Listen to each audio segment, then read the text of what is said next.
G'day everyone. For those who came in late, you're listening to X-Band, the Phantom Podcast. This is episode 96, Comics and News. My name is Dan Fraser, and tonight I'm joined by Jermaine Parker and Stephen East. How are you, boys? I'm very good, mate. Yourself? Not too bad at all, not too bad at all. Getting late on a Sunday night by the time we worked out all the technology, and hopefully the microphones are working and the video's working. Let's give that another crack. We've got you in the daughter's bedroom. I'm in the Skull Cave, and as you can see if you're watching this on YouTube, Steve, you're in the car. How is the vehicle tonight? The car's good, nice and comfy. Someone was sitting in here the other day, so the chair was already pulled back, so didn't have any issues getting it in. Excellent, excellent. Now, the episode we recorded with Tony DePaul, I had serious echo problems in here because it's such a large skull room chamber. Do you find that it's good for recording purposes, the vehicle? Good soundproofing? It's soundproofing. I can say what I want. No one hears me. It's probably the same with with a few things. But yeah, no, it's good. Don't have to worry about that. But I found the last time I edited a podcast, my heavy breathing was an issue. So I'm going to try and move the mic a little bit away from my nose and mouth, and hopefully you don't just hear a Well, happening. Actually, I think people just thought you were asleep. So Well, now you've got the vision to see. that's why we did the audio, so that way we could tell between your normal breathing and your snoring breathing. I actually had a huge fight in the backseat of my car yesterday because the two girls were having a serious go at Angus because they didn't like the way he was breathing. He was, and stop breathing, stop breathing. Anyway, enough frivolity. We've got a lot to get through today because it's only been 3 episodes since we did the Comics and News, but a lot seems to have happened, and probably a few more weeks have passed than we expected. So we've got probably half a dozen comics to get through, as well as a bit of news. Before we do that, the first news is a bit of news from ChronicleChamber, and that is about the upcoming 100th episode. Now, we are going to do... Well, fingers crossed everything goes well. I think it will. But one of the things we can announce now is that we're going to have a competition for the 100th episode. And I should have got told this me about it. Hey, I should have told you about What competition? The competition is that we're going to give a Phantom. No, you just press pause and go get it. You think I should? It probably would be best. We're doing a video, aren't we? All right, hang on. Look at his pyjama shorts. Yeah, look at his jammies. Stop talking so we can all see his jammies. Are they your wife's pajamas? All right, slight edit point there. Are they your wife's pajamas, Dan? No, they're matching with Gus, actually. He's got a pair of these Sesame Street jammies as well, and he gets quite a kick out of us. I thought that was Elmo. Yeah, he gets quite a kick out of us both wearing them at the same time. So, all right. I'll just start that bit about the competition again. Okay, so the first bit of news is about our 100th episode of the podcast coming up. So it's a bit exciting for us here at Chronicle Chamber that we're going to, all things being equal, reach the 100 episodes in only a few podcasts' time. And one of the things that we have been able to do is we're going to have a competition around the 100th episode. So, yes, I know, Phantom fans, you do like to see that competitions happen, but you don't necessarily enter them all the time. But I think you're going to want to enter... Sorry? They're very lazy, the Phantom fans. Well, maybe this will whet their appetite. This is the prize here. Ooh. And YouTubers, you can see what that is. Maybe we shouldn't even tell the audio listeners so they go to the YouTube and look it up. But no, it's a Bradford Exchange Legend of the Phantom statue that you can see there. This one has been very kindly donated to us by Merchantwise, the holders of King Features Studios, they look after the license here in Australia. And they've donated this to us to give away for our 100th episode. So maybe if I just leave him there for a little bit. It is an improvement. I'll just get right out of the way. Yeah, that's it. A huge improvement. So, if you'd like to win me, what you need to do... Now, if you want to win this statue, what you need to do is you need to jump on iTunes and give us a 5-star review and say something in there about how much you love the podcast. So it's obviously a little bit of incentive there for people to get on and show us some love and tell us why you enjoy listening to X-Band. We go for hours. We talk about a really obscure little comic book hero that not lots of people get into, but for whatever reason you're here and you're listening to us or you're watching us on YouTube, and so if you can tell us why, this guy could be yours. So that What will number be. is it? I'll show you under there. Number 167. Number 167. So out of what is it? 1936. Yeah, so he could be yours.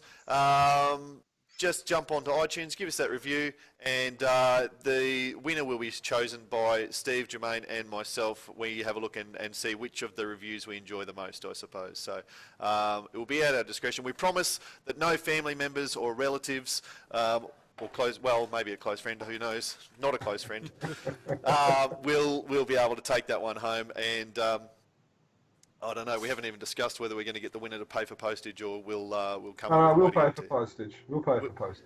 All right. So there you go. So completely free, coming your way with a positive review for us. So something a little bit exciting. No promises as to when that will happen. We're not going to say it's going to be out before Supernova or Christmas or anything like that. Like some people get carried away with giving dates on things. That'll just happen at the 100th episode. That's so that's a bit exciting. Looking forward to that one. Okay. That being said, we need to get into the comics and the news. Not just our news, but the news from all over the world. And we're going to start in Spain. We're going to start with the new stuff to buy, and we're going to start in Spain. Now, there's a new Spanish hardcover available. Jermaine, you're across this one. Why don't you tell us what's going on? Yep, very similar to what Herms are bringing out, but they're starting off with Cyberry. All of the details, including where you can get it from Amazon Spain, is on the website. If you need to know anything about the Phantom, check the Chronicle Chamber website out. With postage and costs and stuff like that, you're looking at roughly $60 Australian after transfers and stuff like that. I haven't got mine yet. I've been trying to weasel my way into a free copy, which doesn't look like it's happening, so I might actually have to buy myself one. But it's starting with Cyberry's artwork, which majority of us all love Cyberry, so if you can't wait for Herms to see it in very good hardcover format, buy this, it'll be very good. So yeah, and they've got a very good history of producing hardcover reproductions, unedited format of stuff, including like Danger Girl, Prince Valiant, and some of the other newspaper strips and stuff like that as well. So they've got the runs on the board, and I'm looking forward to seeing it. Do you remember the name of the company off the top of your head that's producing it? Oh, no, I don't. Could look it up. It's on the ChronicleChamber website. It's on the ChronicleChamber website. It starts with M, I think. But yeah, no. So that's right. There's another edit point right there, Steve.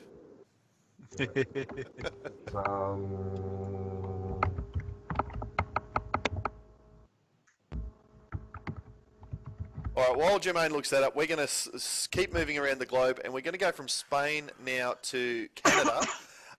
And in Canada, lots of people would know, if you're on Facebook and on any of the Facebook groups there, that one of the greater Phantom fans around the world is a chap by the name of Guy Poisson. I hope I'm getting that pronunciation right for you there, Guy. From here on in, Guy only, and I'm going to ignore the last name. Now, Guy is a Phantom colourer. He loves colouring old Phantom artwork and that sort of thing. Won the Frew Phantom colouring in competition a little while ago, and has started producing his own postcards and anniversary cards, birthday cards, these sorts of things. And must say they look pretty special. Steve, have you seen these ones floating around on Facebook? Yeah, I have seen popping on Facebook. I haven't made any inquiries to get any or anything like that. But from what I saw on Facebook, they look pretty good. Yep. They're very Yep. nice. The Diana ones, which was the recent ones, I've really, really liked. A couple of them even kept in black and white as well, which I thought was a nice touch. Yep. He captured some great shots of the Diana, looking good and Yep. stuff like that. He's got a good eye, guy. He's got a Yep. good eye. He's a good guy. Yeah, and I particularly like the historical information he puts on the back of the cards as well. Lets you know which story the panel came from, a little bit of history of the artist as well. So one to look out for. If you're keen on those, you need to get on Facebook and go to his page. I think it's called For Those Who Came In Late. So if you look for a search for Those Who Came In Late on Facebook, you'll pretty quickly find him there. Otherwise, of course, as with everything else, head to ChronicleChamber.com and follow the links from there. It might be as easy as anything else. Yeah, which All I right. did, and the publisher is Dolman Publishing. Right, starts with M, you said. Yeah. MG. Just as well, it's on the website, eh? It just as well. Alright, very good. All right, well, Dolman's the publisher in Spain. The publisher in Australia, as everybody knows, is Frew. And so we're going to slip now into the publisher news from around the world. And let's start in Australia with Frew. And, well, the news coming out of Frew at the moment is that there's no news. And I think we're all very keen to hear what their news is. Steve, what You think is they're stringing us along? They are stringing us along. Steve, what's the one key thing you'd like to hear from Frew at the moment? One key thing? Yeah. What's going to be at Supernova? Exactly right. I'm now on the edge of my seat. I'm waiting to see what is going on at Supernova. Now, we know a couple of little things because a few little things have snuck out. Some through Glenn's podcast interview with us, some through things that have Dudley may have leaked on in the message to the publisher. Jamie Johnson has suggested a couple of things on Facebook. Renee has said a couple of things on Facebook. So let's go through what we do know and what we think we know and what we'd like to know. Jermaine, what can you tell us that you're aware of? Well, I've got the whole list that we've both come up with. So do you want me just to say the whole list or what? Well, you're ruining the spontaneity of it, mate. Well, He's got no idea about the dramatic stuff, has he? He really doesn't. Here I am trying to build it up. we definitely know I had there's the whole thing in front of me universe too. folder. We definitely know there's the universe folder, and we've seen the image of that from Jeremy McPherson. Yep. We definitely know probably about 90% sure that there's going to be a folio series, and there's already been some leaked of the jam cover. So, and Shane Foldy in his interview has said that he'll be jumping on board. So whether that's going to be 5 or 6, we don't know. Yep. Jamie Johnson has teased with a poster with his duplicate Diptych. triptych, which is this one. Yep. Which we'll be reviewing later. Important to note that that's not a Frew publication. Not a Frew release, but it will be sold in their booth. Yeah. Because Jamie will be located the whole time. There's going to be the man bag. Whether that actually happens or not, we'll have to wait and see. But I'm actually really looking forward to that one. I hope that does happen. Yeah, I think it'll be good because we need something to carry. Yeah. And and maybe this is just Glenn just trying to stylize some of the bogans up in Queensland because there's a fair few of them that are coming down, like Paul and Dan and a few others that maybe need a little bit of metroing up. Oh mate, I'm gonna get 2 of these man bags and I'm gonna turn them into saddlebags on the back of my Triumph. So really looking forward to having that extra luggage space on the bike. So yeah, I can say that there won't be another sketch cover. So I think they've still got some sketch covers left over from last year. That's the Drums of Timpani story. So we won't see a new story in a sketch cover. So we won't see a new blank cover, if that makes sense. Yep. Apart from that, I don't know. Is there anything else that you guys can think of that you would like to see or that you have heard of? Well, they've got 3 booths. You didn't mention that. They've grown from from one a couple of years ago to two, and now to three. That's incredible. It just shows the how much the fans are calling out for these guys to come to Supernova. And I think Well, part of that is going to give... with all of the old, middle, fat, white-age guys, they need the extra room. They need to spread out around the booth, you reckon? Got a little bit smelly by 2 o'clock. He was me thinking it's mostly around giving the artists more room to draw, but yeah, it's probably just about herding the sheep and the cattle at the front of the shop.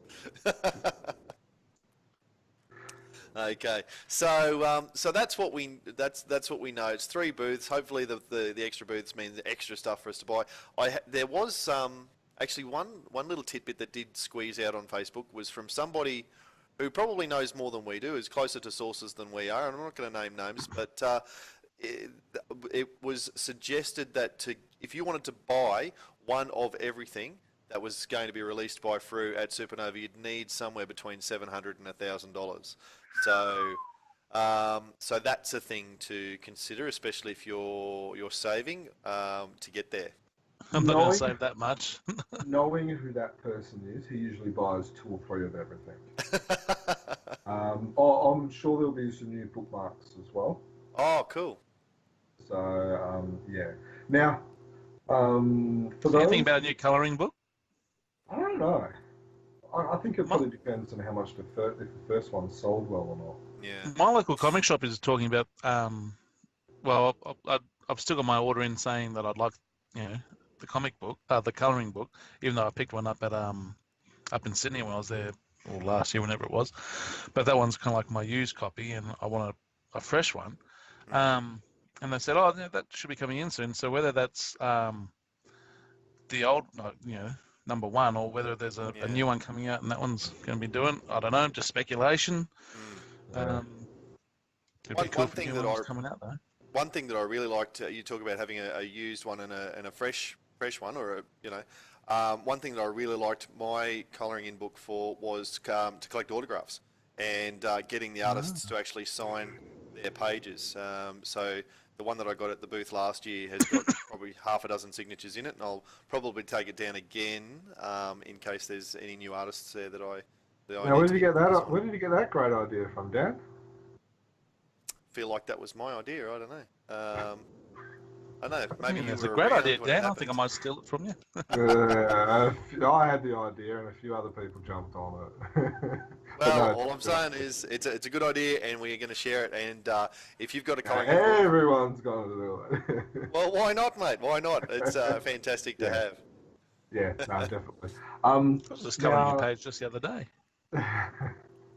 Now, another thing for people, if you are going to Sydney for Supernova or for the dinner or anything, and you're listening to this, and you want to be kept up to date and join in chats for when people are meeting up for whether it's lunch, dinner, drinks on Friday night, or catching the train Saturday morning or anything like that, let us know, because we've created a Facebook Messenger group chat, which there's been a lot of banter on. And there's one thing that you have to do is you have to post emojicons and animated GIFs. That's a prerequisite from our good friend down in Melbourne. He loves them. So yeah, but if you're wanting to kind of be included and know when people are catching up, and get in touch with people, because it's a little bit easier than text messages or phone calls or something like that. Let one of us know and we can add you to the group and we can go from there. And when we know more stuff, we will post it up on the web as well. Yeah, absolutely. All right, so let us know if you're not on Messenger, if you're not on Facebook, just email us at chroniclechamber.com and we can work out a way to get you in that group as well. All right, further publisher news, and let's skip over to Scandinavia now and see what Egmont have got out for us at the moment. One of the big things just recently was that they released their best stories of 2017. They announced those results, and it was interesting to see the artists and the authors who were voted as best stories were really spruiking those on Facebook as well. They must be really, really quite chuffed to have got those wins. So again, as our resident Egmont expert, Germ, can you tell us what was going on there? I wouldn't say Egmont expert. No, but the only one in this conversation. Yeah. So the best story was a newspaper story for Sweden, and the best story was Egmont Crowd one by Philip Madden, which we'll probably be talking a little bit more about in a second, and Joan Bikes. So a lot of those people weren't aware that they were voted. So we put the article up, forwarded it to them so they can be aware that they've been very surprised and very humbled by that. So on behalf of the artists and writers, thank you to everyone who voted for them. They really enjoyed it, and the artists and creators and stuff enjoy hearing feedback from fans. So Mostly. Yes, mostly. Well, yeah, obviously the podcast that just went, which isn't out when we're recording this, but was out. Will be shortly. Yeah, before this one. We did hear some sad stories about a past artist who took a lot of negative stuff to heart as well. So, do you think it's interesting that the Frew readers in Australia chose a Scandinavian story as their best story of 2017, but the Scandinavian readers of Egmont chose a newspaper Tony DePaul story, Farewell to the Deep Woods, I think, as their best story? It's sort of counterintuitive, isn't it? Well, let's put it this way. It's the first time that a newspaper story has been voted as the best one for, I don't know the exact, but I'm thinking 10, 15 plus years.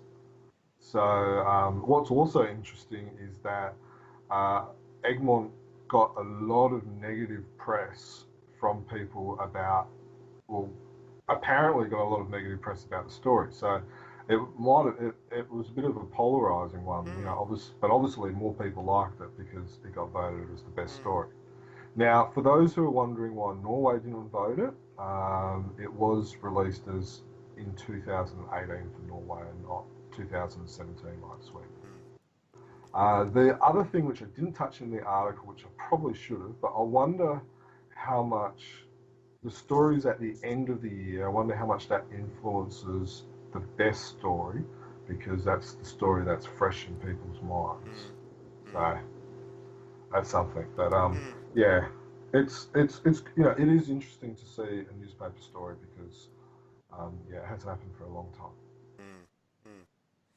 Very good, very good. Now, you mentioned Philip Madden and Joan Boyd, so that was the Norwegian choice, was it, Yes. for best story? Okay, so Philip Madden is Secting Constantinople, or how do you say that country? Constantinople. Yeah, that's the one. In Istanbul, not Constantinople. Was that the Flood sang that? I thought it was They Might Be Giants, but I could be wrong. You're right, it was They Might Be Giants. You're absolutely right. All right, that's why we're a fandom podcast, not a music podcast. Although Steve would probably be just as easily at home on the other.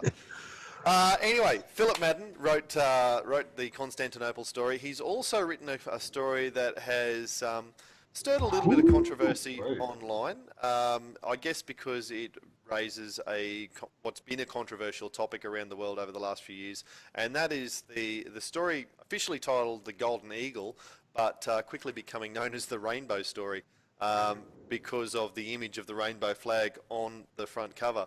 Now, Jermaine has written a really interesting and thought-provoking article about this. It's on ChronicleChamber.com. But we're not the only ones to have released a story on it. It's actually grown a bit of legs online. There's 5 or 6 different sites are picking up talk about this story. And, that's a bit unusual again for the fandom. So if nothing else, Philip has certainly generated some talk around the world about the character again. Jermaine, you wrote the article. Is there anything you want to reflect on here? It was a hard article to write because I wanted to leave my emotions behind, or not put my emotions in the story. I wanted to state the facts, let people actually realise that the whole Rainbow Saga is like 3 or 4 pages. It's not the whole story. It's like a subplot of a story. And I was I've had a great chat with Philip Madden, Alex Subiak, and even the cover artist Henrik Selstrom, and also some other readers as well, Andreas, Thomas, Ivan, and some others as well. And it's been interesting. There's been some people saying that they've cancelled their subscription because of the one image. They haven't actually read the story, Yeah. but they've just based on the one image they've cancelled their subscription. Or people are, whether and there's a lot of, and like you said at the beginning, that it is a very controversial discussion, which is sad because I don't, we don't want to get into the because we won't go into that. But yeah, have a read of it. If you have to comment, please leave your emotions behind. Remember that what's actually happening is the Phantom's sticking up for someone who's in trouble, and that's actually the point that Philip and Alex and also Henrik and a lot of other fans and creators have actually wanted to stress, is that what this is someone's in danger and the Phantom is coming to help them, and that is the Phantom we love. We all fell in love. It's the skull oath that he swore to fight against injustice, to fight against the people that can't help themselves, and that's what happens in this story throughout the whole story, not just that 3-4 pages, but the whole 20 pages. It is the Phantom fighting against people who are, breaking the law and picking on people who shouldn't be picked on. So it is controversial. It's good to see the Phantom getting some spotlight and some media attention. Like in talking to Henrik, Henrik, who's the cover artist, his cover image has been, it's probably one of his most famous covers now. Yeah, already. And he's been, getting a lot of attention with this cover. It's even issues have been flying off the shelves. There's been some going on like eBay equivalent which is called Tradera, and they've been, going high prices because it is such a controversial issue. So, it's just sad that unfortunately some people have to, and this is on both sides. So on both sides, some fans have let themselves down on both sides. So it's a little bit disappointing. I'll be really, I really hope that Frew do pick it up and print the story in Australia in English. I hope that they actually get Philip Madden's original script. I think I remember in the interview you guys did with him, this was before I came on board the podcast, he mentioned that his scripts get translated into Scandinavian, and then for whatever reason we translate from Scandinavian back into English, and so the message gets lost. Why we don't just go to Philip and say, look, what was it? What was your original dialogue? Let's just plug that in. It would seem a lot easier and a lot more straightforward. But anyway, I really hope that we see the story here, because, as you say, we need to be able to read it before we can make judgments. And lots of people are very quick to make judgments. Probably the same St Kilda fans who were burning their membership cards after round 3. Things turn around, guys. St Kilda? No, they've got to read about the memberships. It's just a matter of being actually informed before you rush to judgment, I think. Yeah, and it is controversial, but let's wait for it to be published by Frew, and then we can go from there. And whatever your political stance is, leave your emotion checked. We're discussing the Phantom, not your, whatever stance you have. That's, that's a discussion elsewhere. All right. Now, from Scandinavia across the island. This is around the world in 80 days, this podcast today. Now we're across to Ireland. Hopefully the podcast doesn't go for 80 days. This was funny. I laughed about this. Well, I'm not sure we can tell this very funny story just yet. Might be for others to tell and tell in their own way. But we have been in touch with Lightning Strikes, and the Scarlet Sapphire story, which certainly Australians are desperate to read, has been posted now. I think it's the third time. So, lightning doesn't strike once, nor twice. Let's hope it actually happens 3 times. So there's a renewed confidence that it's going to get to Australia this time. There's a story behind the reason it didn't the first couple of times. Now, Owen, from a couple of podcasts ago, has shared with us what the story is, but it's a funny story, as Steve said, but it's also a bit embarrassing, I think, for him. So we'll let him tell that in his own way and in his own time. But the gist of it is that hopefully Scarlet Sapphire will be in Australia very, very soon. We've got tracking numbers going on. There's emails to Phantom's Vault. Everything is shaping up good to go at this time. Let's just say that luckily the good mark is crossed. Yeah. Yes. Now, as part of that message, you've said here, Jermaine, that there's teased with a big announcement. Is this a different announcement, isn't it? A different announcement. So the announcement that he initially broke in the podcast interview with us, he's put on their Facebook that they're about to do a big announcement. Now, that may come out before this podcast goes live. So if it does, you could have heard about it first here.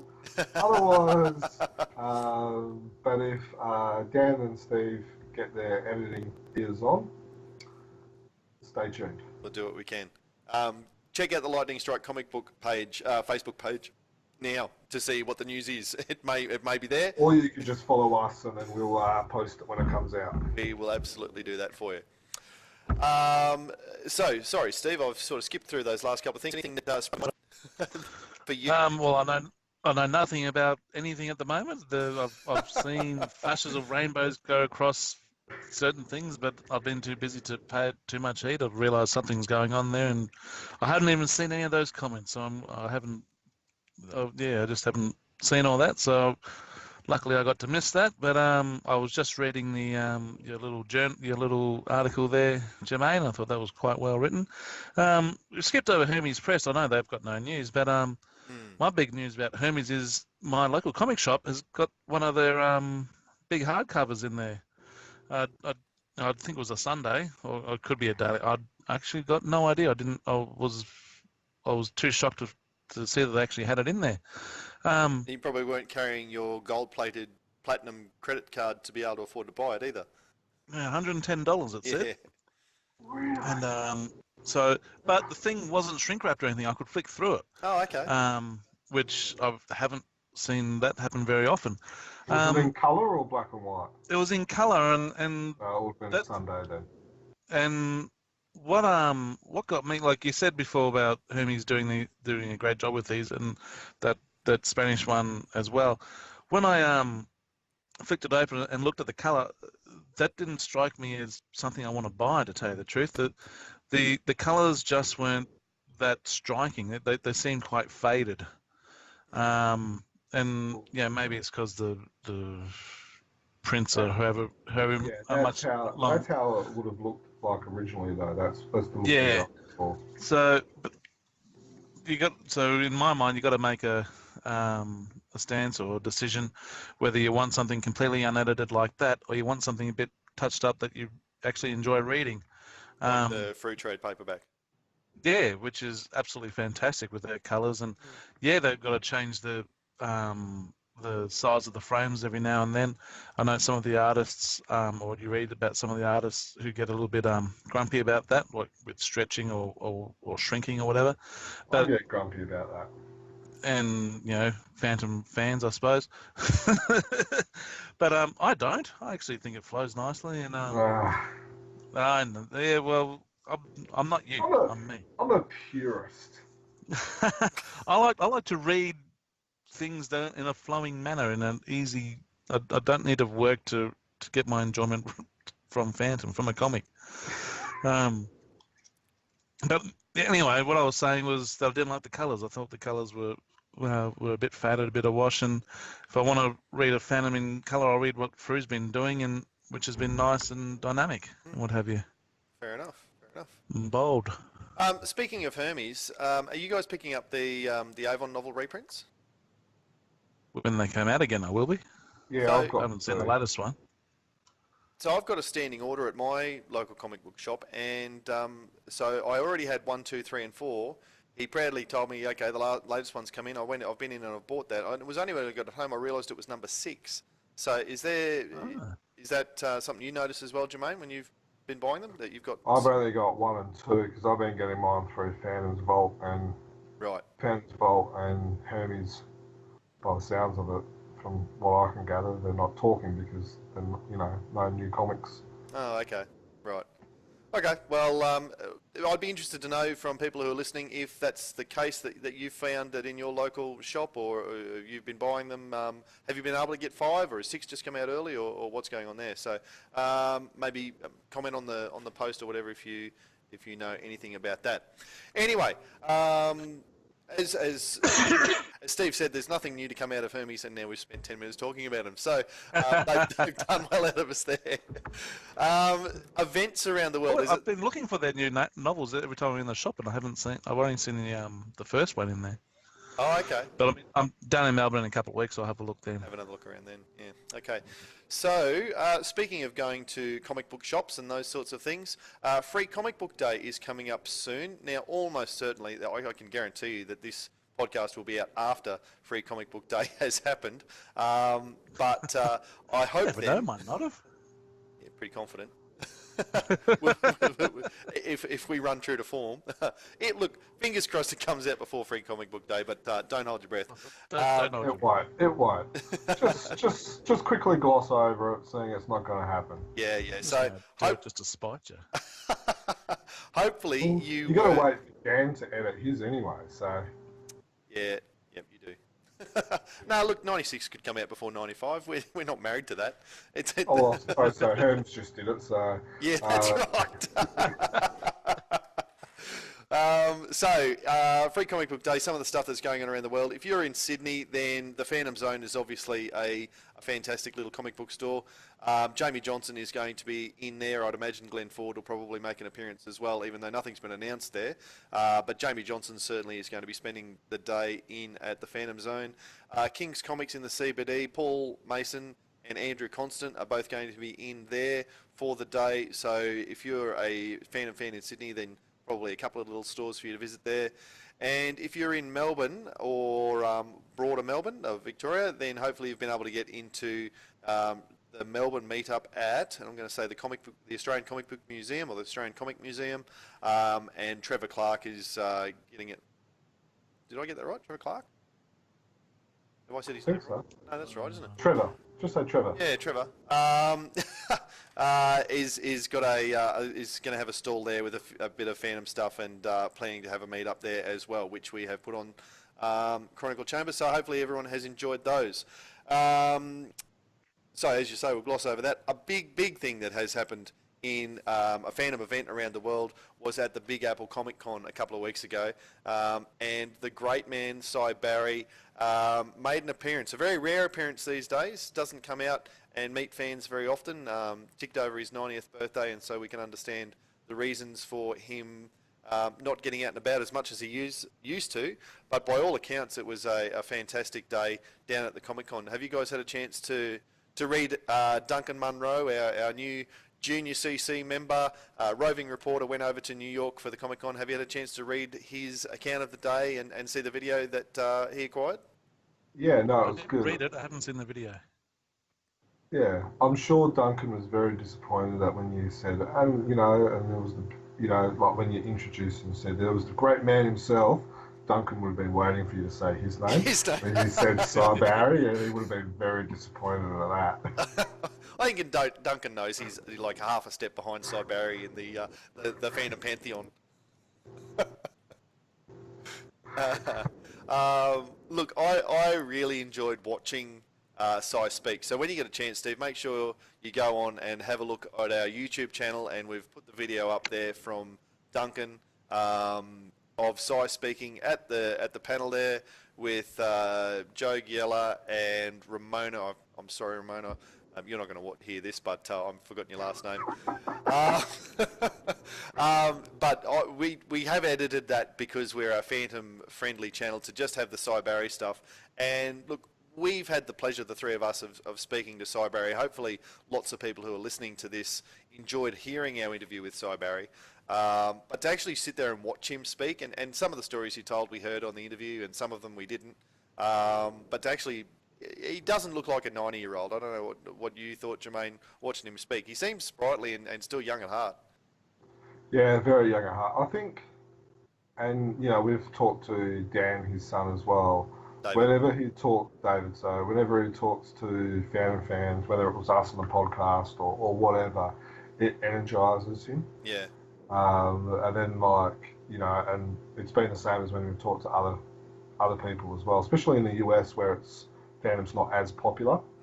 To be able to go there and see all of these people enjoying talking to him, people coming from Australia, and Duncan wasn't the only one. There was other Australians there as well, and he would have got a huge buzz out of that, and I probably would have,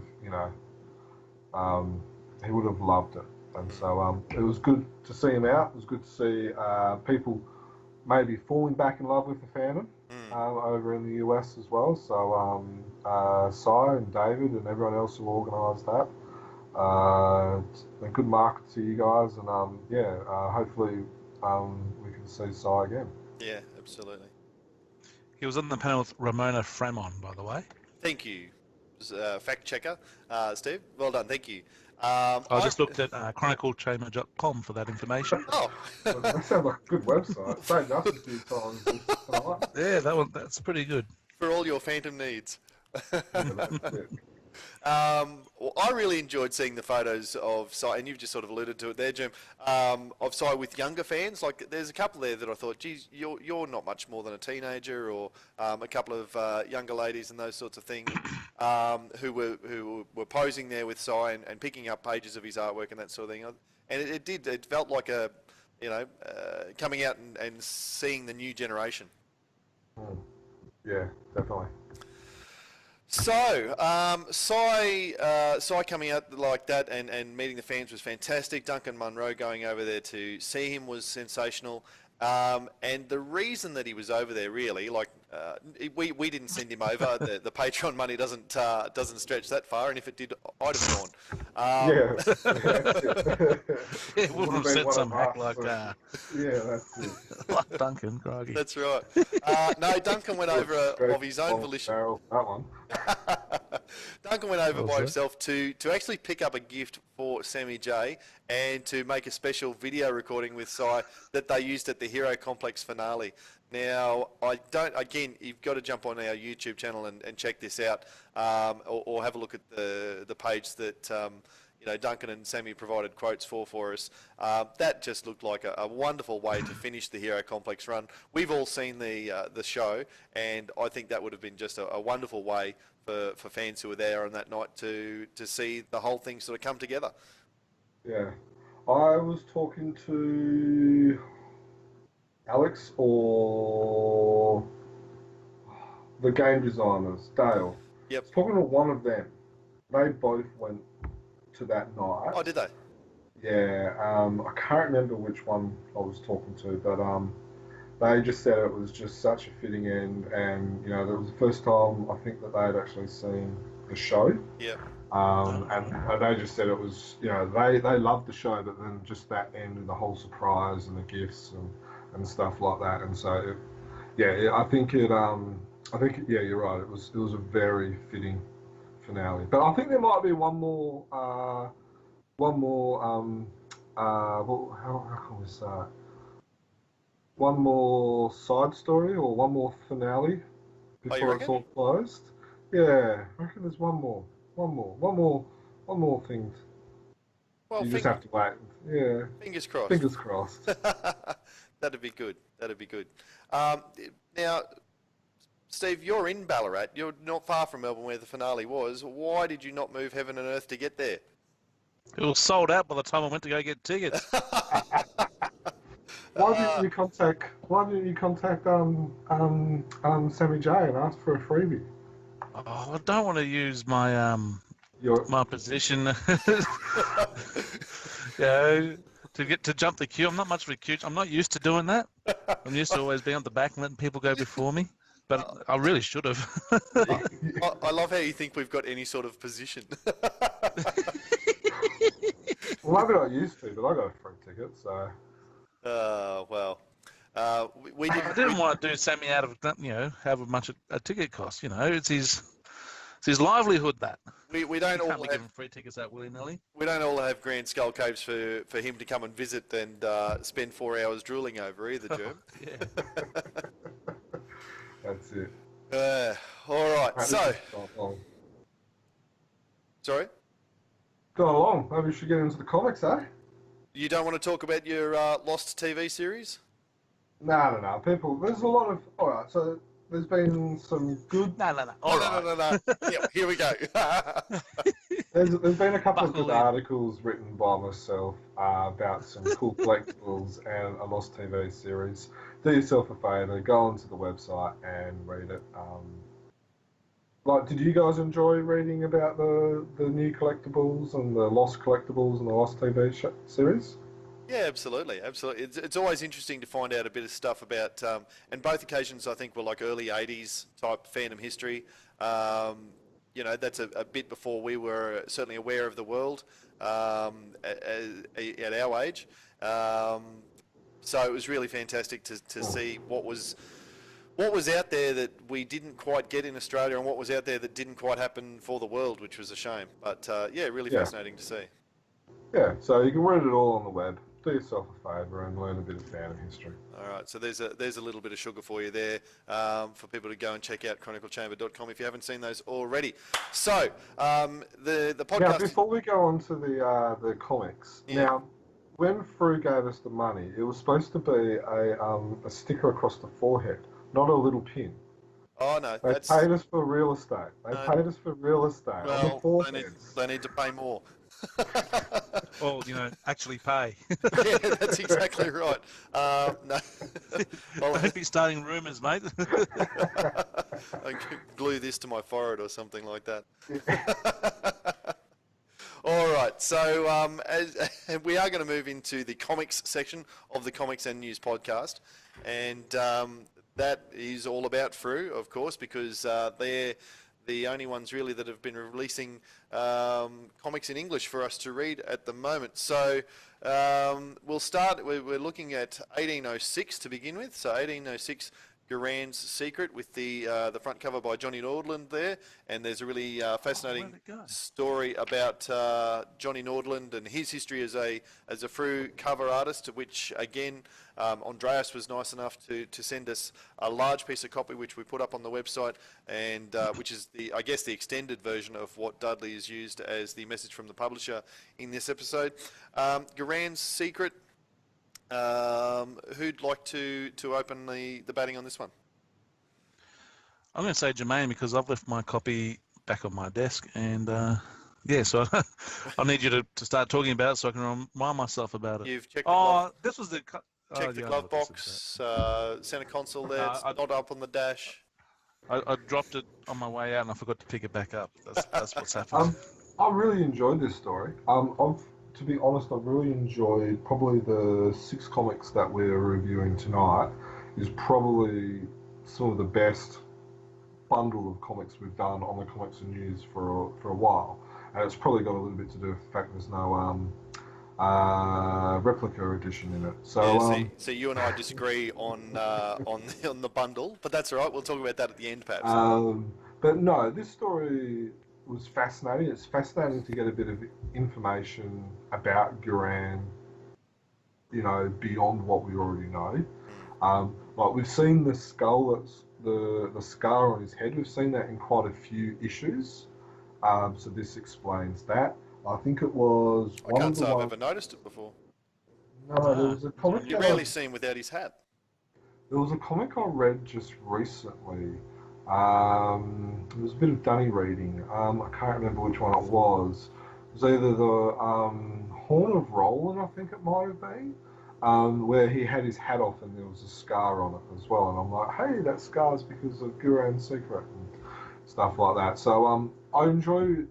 Sometimes one of the problems that I find with the fandom is that sometimes, and this is just sometimes, that some of the secondary characters don't have that much development in them. Mm. And this was a good one because it gives us a lot more information about Garan. Garan takes a little bit more of a centre stage. Same as with, say, Kid Fandom, which we'll talk about later. We got to learn a little bit more about Garan.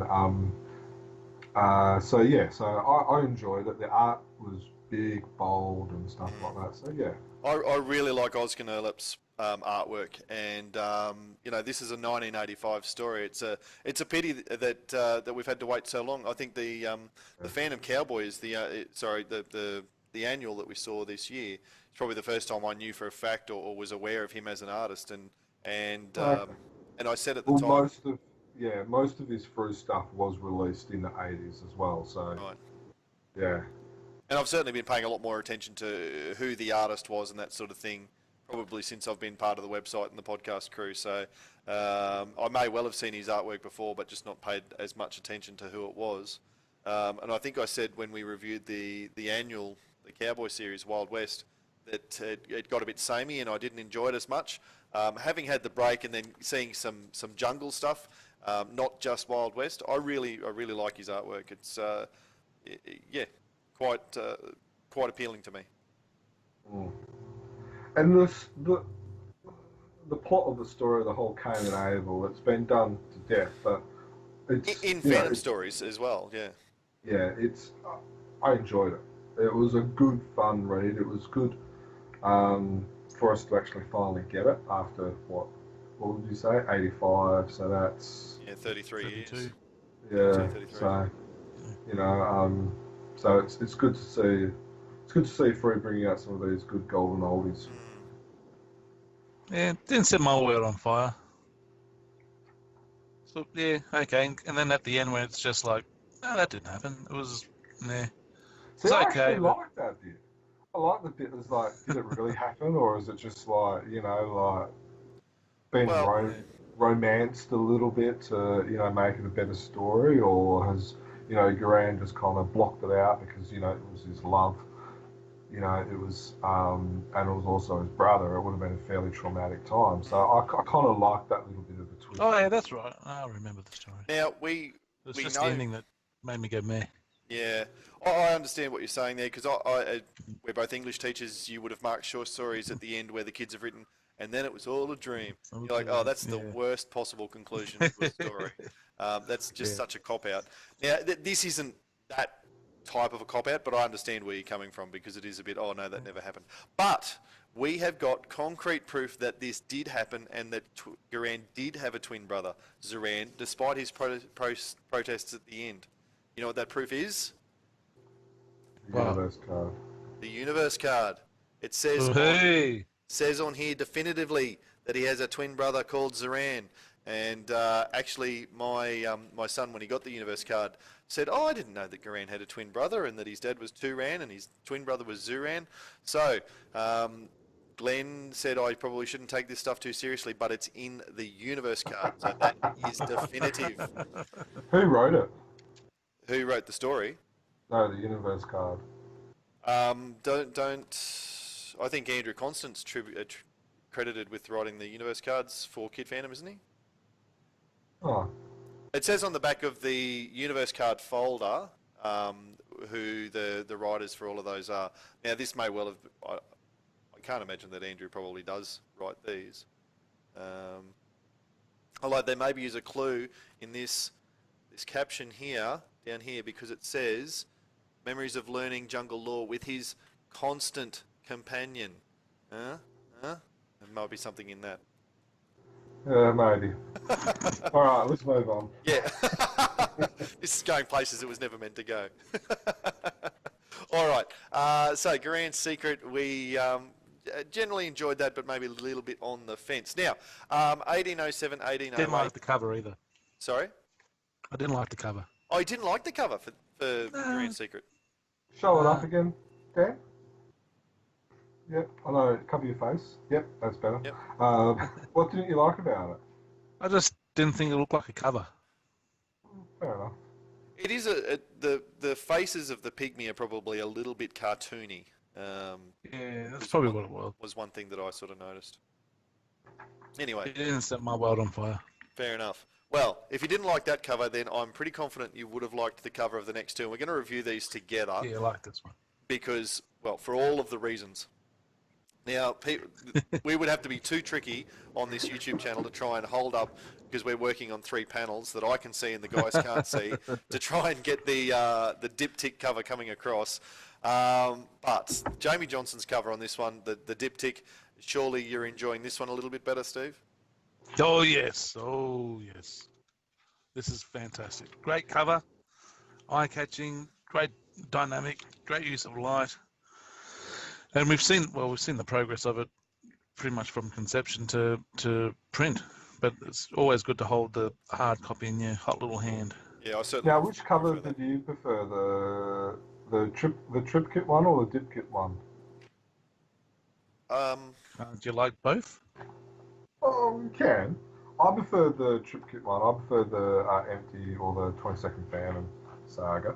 I like the cover. I'm not saying I don't like this one. I just preferred that one. Yeah, that'll be interesting because we've already mentioned that Jamie's planning on having a poster of this one available at Supernova, and it'll be interesting to put the 2 posters next to each other. But I certainly like elements of this, like the explosion on the back of 1807. I think is so brilliant. That's a fantastic image. The use of lighting, you've mentioned that, Steve, and that's Thomas Mason's work. The way that he uses the lamp post to illuminate the scene that goes across both covers. I think there's positives. Certainly, they're both great covers. Yeah, I like the explosion's probably my best point of the whole cover. I love the explosion. It just looks great. Yeah. So the other reason why we're going to obviously talk about these 2 stories together is because they're linked to inside as well as outside. 1807 is Black Dagger Part 1, the Ragdoll. 1808 is Black Dagger Part 2, the Curse of Black Annis. So can we talk about the Black Dagger as a story, Parts 1 and Part 2? It was written by Claes Murthy and illustrated by Kari Lappinen. Stephen, you're about to fall asleep, so why don't you go first? And it's a historical story, so that alienates some readers, but not me. No, Joe's not a part of the podcast anymore, so we don't have to worry about him. But I'm sure he still alienates some readers, not some podcasters. Listen to my language. I was just using it as an excuse to have a dig at him. We know. Anyway, so yeah, it starts off. Phantom's on one of his many travels. He's going over to. He's off to England. He's off to the UK, of course. I should know that without even looking because of what happens in the story. And then there's a massive explosion at the train station. Not trying to give away too many plot points, but that's what really sets this story going. And a young child. And when saying about the Phantom standing up for those who can't stand up for themselves, and he goes to avenge the death of the innocent, such as this young girl, and he carries this little rag doll around with him, which if you have a look on 1808, on the front cover, if you can see it just in the darkness, I didn't notice this when Jamie was creating the cover and we saw it online, but when I see it in real life, if you look just down the bottom there, carries a little rag doll along with him. Yeah, I'm with you. I didn't see that until held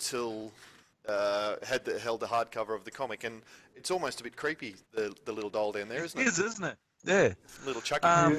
Do you think the reason? Do you think that maybe that front cover might be a little bit dark, so you didn't see it? Oh, did you notice it in the digital version online that Jamie showed us? Yeah, I did. Okay. No, I certainly didn't.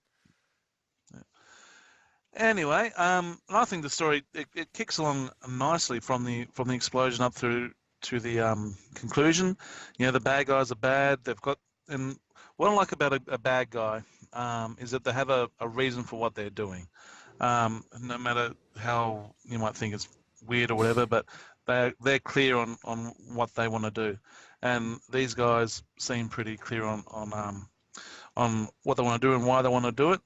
They're ticked off Scotsmen by the looks of things, and then they go and tick off the English, which is always fun. And the fandom is caught up in the middle of it all. Now, unfortunately, we can't talk about 1807 without talking about a little bit of an error, a printing error, which Frew were very, very apologetic about. If you're reading it along and then all of a sudden, hang on, what's going on there? Why is he on the boat? Hang on, he's not on the boat anymore. But once you get through that, and I'm sure you'll be fine.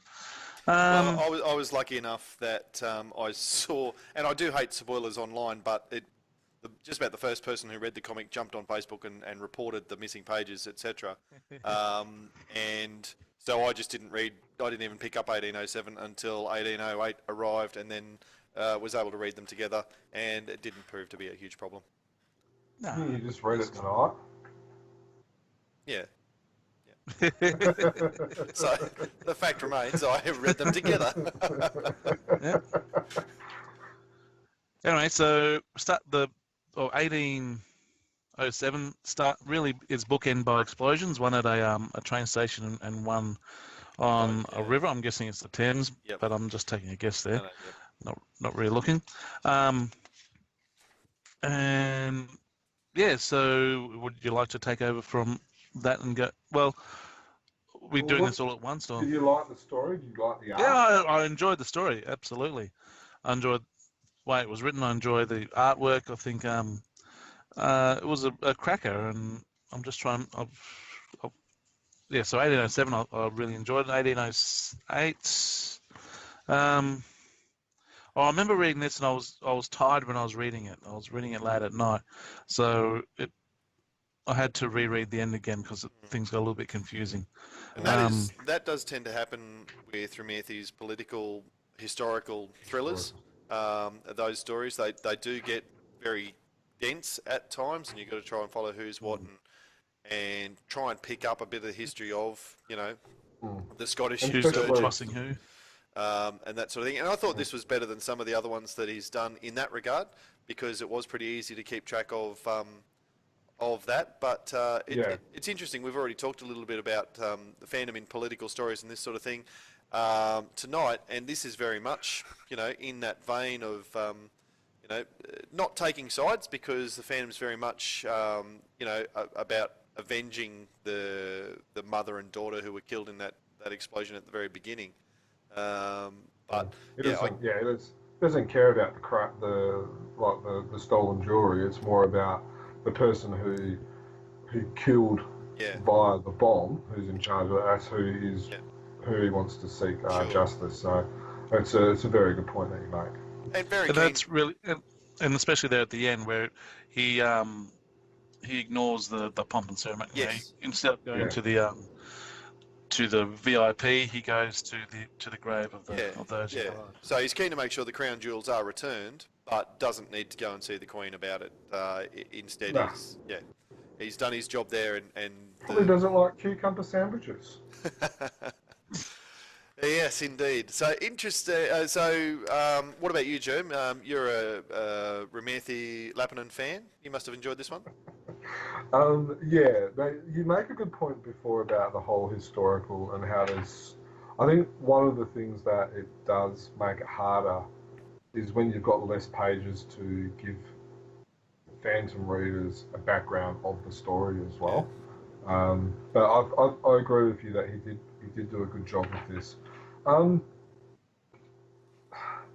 The story's probably not my favourite. I enjoyed reading it. I enjoyed the fact that it was it was a longer story, so there was more we could learn about it. It was more twists and roundabouts and more of a voyage. But yeah, it's not going to be like my top 50, top 100 stories, but it's definitely not the worst I've ever read. And like I said before, I have enjoyed this little batch of stories. So I enjoyed it. And Lupin's work is brilliant for that era. Yeah, for that era, for sure. He And does it it. looks good in black and white as well. Yeah, it does. Yeah, it does. And this is the sort of artwork that you probably wouldn't like to see coloured. It seems to be far more effective using the dark tones and all of the black ink that he does. Yeah, it really does set the tone of the story. It really matches it well. Mm. What about you, Dan? What do you think of the story, being the Oh, anti-Egmontist that you are? anti-Egmontus. This sort of story, and probably even more so, we'll get to it. The Mask of Death are probably the sort of reasons I don't enjoy the Scandinavian stories as much, because they get bogged down in European, in this instance, European, as I said, political history before. I'll talk about the Mask of Death when we get to that one, but I guess more the supernatural and the that sort of thing.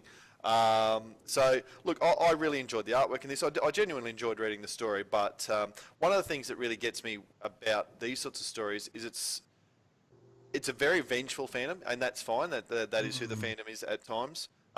He's sworn an oath. They made a point of saying he's sworn an oath on the ragdoll, alluding to the swearing of the oath on the skull. That sort of thing is fine, but there's no light moments. There's no, witty humour and that sort of thing, which I think is one of the reasons that I love the character as well. So I miss those sorts of things in this type of story. Yeah, but I think there's a time You and got a point place. there. But yeah, I agree with you, but I think there's a time and a place where, in it, sometimes, you're not going to have a happy Phantom. And let's be Yeah. honest, he is in Scotland and the UK. It's not a very happy place. It's raining the whole time. And yeah, he's cold because he's only got the skin tight outfit on. But Yeah. yeah, look, I think that a lot of Lee Falk's earlier work in particular, he was able to have Vengeful Angry Yes. Phantom in the same story as one who would throw a dry Yep. one-liner out as well. So Yep. yeah, so for that reason. Now, so that's the Black Dagger. Let's move on to the other, I guess, two-parter that came across these two stories, and it is the reason, they've appeared courtesy of the shorter page count that Jermaine alluded to, and that is the two parts of Phantom by Gaslight. Fantastic to see them back to back like this. Episode 5 and episode 6 of Phantom by Gaslight. Let's go in reverse order this time. Jermaine, what did you think of Phantom by Gaslight across these two stories? I must say they weren't probably my favourite ones of them. It was very deep, very like it took me to read it and to try and okay, what's happened? Okay, now you gotta read it, and it wasn't. Let's say it this way, like some of this, like it was good, but it was definitely one that I couldn't skim quickly. Yep. I had to like pay attention to it. Yep. I love like the full pages and some of the That's art and stuff like that. Like that page on page. Okay, let's see the page. Did you just hold that page up, the double spread of Yeah, the 30 and 31 on in 1807. Yeah. yeah. So that one there, that's there's an amazing art in that. Oh, the detail for Mm. such a big But yeah, in the second one, what I thought was interesting was the whole the Ghost Patrol. I thought that was kind of fun. Now But we yeah, haven't seen that already in Gaslight, have we? That I got I got a bit of a surprise when I saw that. I was thinking, have I missed something? Did we establish a Ghost Patrol or something like that? No. no, we didn't. And then also you've got yeah. So I like where it's going. I like the fact that in the second part, the Phantom and then the third Phantom, if that kind of makes sense. Yeah. Well, Have it's the three Phantoms against the three now, isn't it? yeah, they've kind of sorted themselves out. So it's definitely moving quickly, but I think there's a lot of stuff being woven together, There really is. and I think if you read it and not pay attention, you can get lost, which I think I got lost a bit. Yeah. And So I Well, probably need to go back and read it more carefully. as someone who was trying to skim read it because I was in a hurry to get it read for the podcast night, yeah, I really had to slow down and take my time with this one. Yeah. So, Steve, what did you make of it?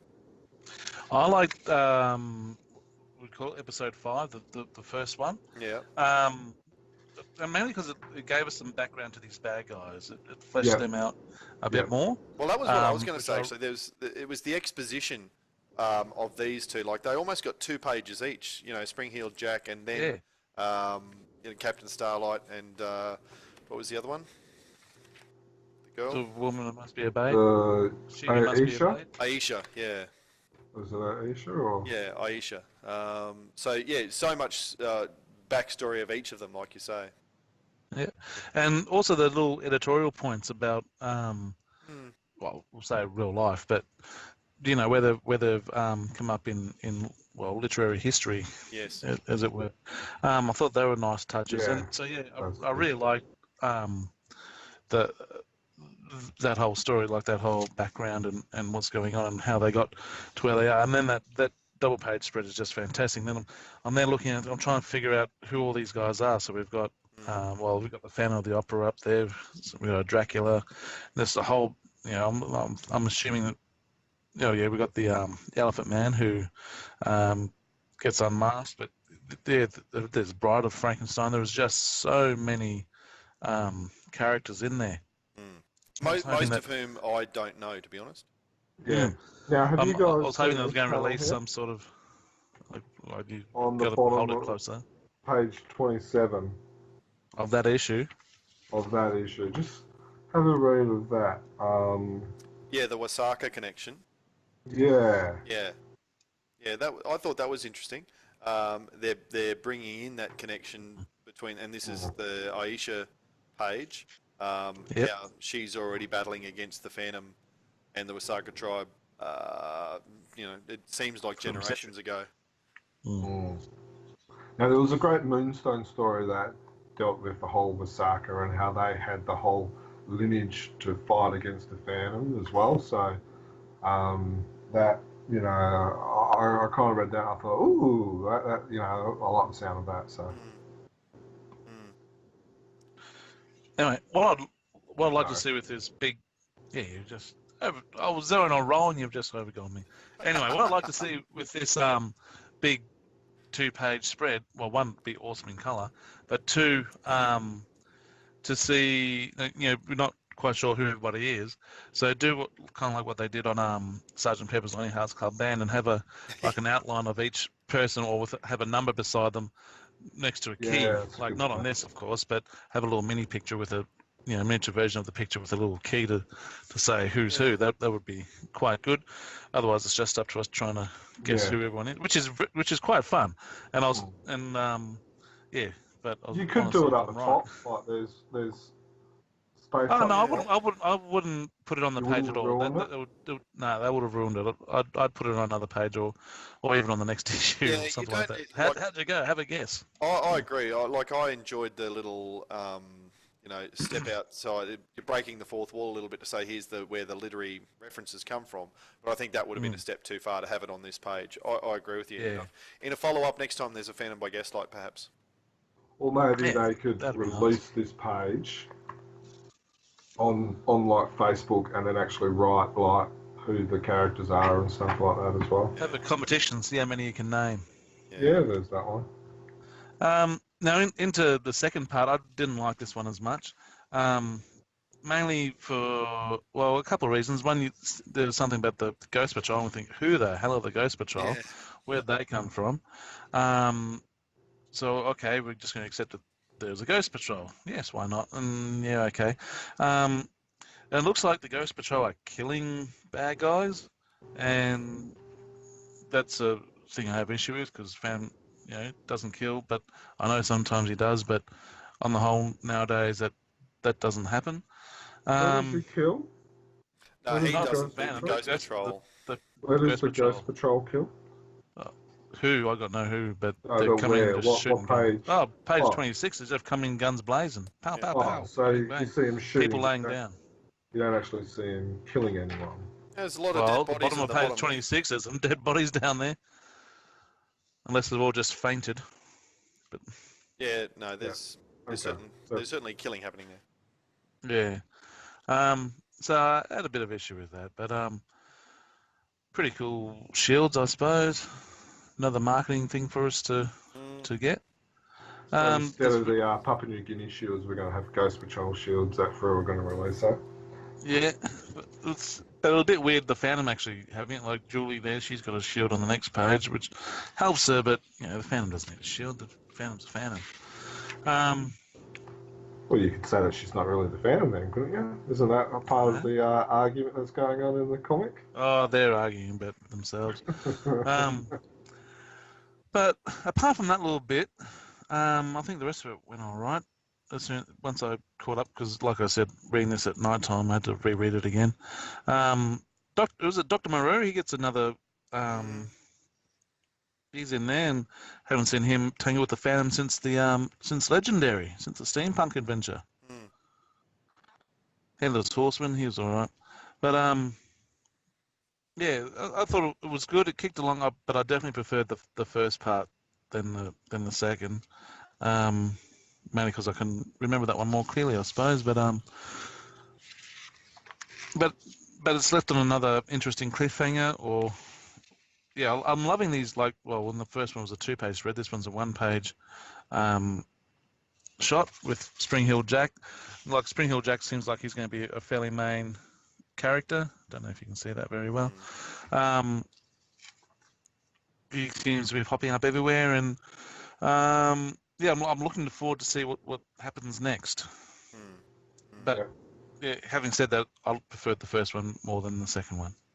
Yeah, so that's interesting because I'm probably the opposite way around. I preferred the second one to the first one because the first one was so heavy on exposition, and look, this period, this literary, I guess, scene is not one that I've spent a lot of time exploring, and haven't had a lot of interest in the past. And so all of these characters, I've probably got a vague awareness of, but don't know certainly as well as others. And so for that, I probably am not enjoying it as much because it's just not my scene. It's not something I've read a lot of in the past. So the second one, where there was a bit more action, like the Phantom only appears in one panel in episode 5, right at the very end, and he's already unconscious. So then episode 6, there's a lot more action. I probably enjoyed that a lot more. But that said, again, we're going into probably a really, and I've already said I'm on the record, I suppose, as not really enjoying the supernatural stories as well. And this is becoming quite supernatural by the time you've got, like you said, Headless Horseman. You've got all of these. Aisha seems to be some sort of sorceress who's come down through time. Captain Starlight is, I think, a ghost because they talk about him having been killed and then coming back. So yeah, I don't know. Those sorts of elements I'm probably not a super fan of. So I'm still enjoying Gaslight as a story, and I'm enjoying the dynamic, I suppose, between the 3 Phantoms. Jermaine's already sort of mentioned that. But it'll be interesting to see where it goes from here. They've obviously, as you say, got a very powerful villain to come up against. Yeah, they do. All right. Okay. Thanks, Laurie. One thing I would like to see from the Gaslight, and it's just a little bugbear, is I'd love to see a splash page that separates the main story from Gaslight. It just sort of runs together a little bit. And both of these, I know we've got a Phantom Forum, and in 1808 they had to put in the makeup pages from the misprint in 1807. So there's room kind of for a splash page that would separate the two. And Would you put the forum letters in between the 2 stories? Yeah, see, that's an easy way to do it. Maybe put the forum letters between the 2 stories instead of run them together, and that would separate them enough too. Yeah, good call. Would that? Oh no, that would still work. I was just thinking, would the double page spread be ruined then? But no, that would still work if you put the 2 pages. That'd be a bit weird having the forum letters between stories for me. I like them just going straight on. I probably just would like a little bit more of an obvious title at the start of the Gaslight. Yeah, that could do. Yeah. Yep. Anyway, I can come at that. minor issue. 1809 is the most recent one released, The Mask of Death. Now, this is another older Team Egmont story. It was probably Simic back in the time. Team Fadiman, certainly. From 1983. Ulf Granberg's the author, and Jamie Valvey is the artist for this one. Interesting that it's a bit of a follow-up to, or is certainly connected to The Ring, the story that was in the Phantom, the trade paperback, for those who came in late, and also ties in with Blood Knight is the other issue from 1733. So that's about 150 issues ago, but only what's that, 3 or 4 years. So I haven't put them close together, and probably this might have benefited from going back and reading Blood Knight immediately before you read this one, perhaps. But anyway, what did you guys think of 1809, The Mask of Death? You didn't like it, did you, Dan? No, not really. Well, then why don't you go first? Okay. Yeah, I said in my review of the trade paperback and on video that we put on YouTube there, and also when we discussed it, that The Ring was probably my least favourite of all of those stories. And part of it is because it brings in this idea that the skull ring has some sort of magical or mystical elements to it, and this refers to those again. That was my big criticism of the Billy Zane movie. That's the Phantom's not supernatural, he's not magic, and I don't know that he needs to have a magic ring. So that certainly comes into it. Then we've got the political, historical stuff going on between the Huguenots and the French royalty and that sort of thing. Protestants. Oh no, yeah, Huguenots were the Protestants and the Catholics. Yeah, that's exactly right. So again, you've got to dip back into that and get your head around that as well. And I'm a history teacher as much as I'm an English teacher. I really enjoy history as a rule. But again, it's that same darker story, I suppose, the mystical elements and the supernatural elements, which I'm not a fan of. And again, we don't see a lot of wit and humour from the Phantom. So for those reasons. One thing that I really did like about this story, though, and credit where due, is they explored the idea of the Chronicles not being definitive, and how the first Phantom the second Phantom might have actually written a lot of the first Phantom stories, and they're out of order and missing pages and that sort of thing. I really liked that, and I think that sets up a lot of explanation for why some of the stories are out of whack. So that was good. And it gives a great opportunity for writers to kind of add stories which kind of go in the timeline and stuff like that. So it almost I think it was a brilliant piece of whoever came up with that idea. We probably should ask. We probably should find out about that idea. Yeah. But whoever came up with it, whether it was the writer, which I think was Ulf, or whatever, as a team, but I thought that was brilliant. That was probably the best thing I liked about it. Oh, absolutely. Like the story is just that whole idea, that whole concept, and it opens up so much for other people to do it. Now, you made a very good point that sometimes it was hard to follow because we've had quite a lot of these stories about the ring, and then you got the Ring of Death where there's where it explores the neuro version, then there's a whole lot of it. I personally think Frew should look at maybe doing a trade paperback or something of all of these stories that are related and do them as one, and then I think it might actually be easier to read. Because I think you're right, because I've read all these stories as well, and I'm thinking, okay, so what happened back then? What happened in the trade paperback? And it was hard, and it is hard to follow at times because these stories do rely so much on the others. So maybe Frew need to look at doing a trade paperback or a chronicle version of all of the first Phantom stories and stuff like that. Yeah, that'd be interesting. I don't know that if they connected this series into a trade paperback, that might be one I would buy it, but whether I'd read it or not. No, Steve, what did you think? Well, I'm not hanging out for it to go into a trade paperback. Yeah. But yeah, it's not all right, I suppose. Yeah, I think you said before about another story not being in your top 50 list. Well, this won't be a top 50 list, but it cracked along, and and like we say before, someone was in trouble, found, helped out, and then realised later that they were actually connected to royalty. But that's not the reason why he was doing it in the first place. It's that's pretty much it. I read this around about the same time I was reading a bunch of other comics yesterday, and what got me was how much Nostradamus looks a lot like Merlin from Andrew Constance's Demon Etrigan book. Okay. So I thought, we've got the same character popping up in two stories. But no, but yeah, look, it was okay, I suppose. Who's the person behind the veil and that woman? I suppose I'm wondering that one, but yeah,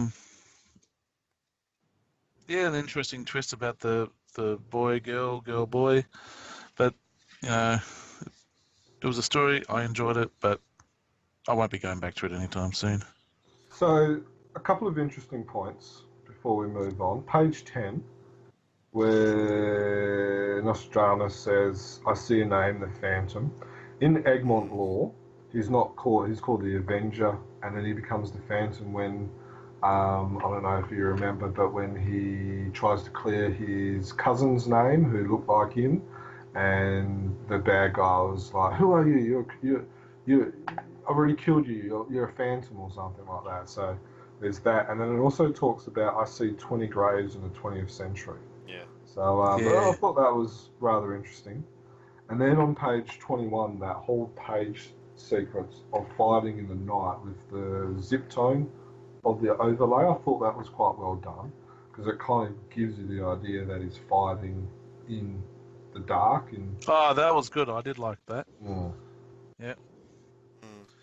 But yeah, I agree with Dan with the supernatural elements of the ring. I'm in agreement with you on that one, mate. Yeah. I'm not a fan of it. I did notice the same thing what you said there about Nostradamus calling him the Phantom, because as alluded to, the ring, which was produced in the trade paperback, openly calls him the Avenger. But I think it might have even been, if I remember rightly, I commented on this. The dialogue calls him the Avenger, but then he's actually signed the note the Phantom. So it depends on who's edited it and decisions they've made at that point, I suppose. Just looking through it, the artwork is very, very good. I love Valve's artwork. There's absolutely that. I could go through and just browse through this without any of the dialogue and probably enjoy it a whole lot more, to be fair. I'm just doing that now. All right, let's move on. Let's do that indeed. Okay, so that's those are the main Frews that we've had a look at there. 1810 is probably not far away, but it's not out yet. So let's look instead at the extra Frews that are out these days, and we'll start with Phantom's World, if that's all right with you guys. So Phantom's World number 4 has come out. That is the beginning of what Glenn alluded to in his podcast with us, is the artist showcase specials that they're going to do from here on in, or for 4 and 5 or whatever at this stage anyway. And basically what it means is that we've got a book of 3 Angelo Todaro stories, or 2 perhaps you could say, because there's a part 1 and part 2 of Hong Long kidnapping, and then the third story is Shangri-La. Now, it doesn't explicitly say, but I gather that Todaro himself wrote Hong Long kidnapping? Yep. Yes, that's correct. And then friend of the podcast, I suppose, or friend of Chronicle Chamber, Peter Anderson is making his authorial debut with Shangri-La. So, gentlemen, what did we think of the Phantom's World Special number 4, Angelo Todaro Showcase? It was fun.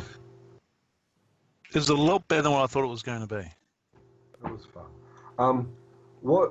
Now, again, we've actually written an article which goes into a little bit more detail with Todero and also Mr. Anderson as well. So look on the website for that as well. The thing that got me is the attention to detail from both creators, from the artists and from the writers, is that they researched and got a lot right with the whole depiction of the Tibetans, the Chinese, the language, and like the monks, and so there was a lot of care in there. Apparently from rumor, I've not been able to confirm it, but apparently this story has been on the works for quite a few years.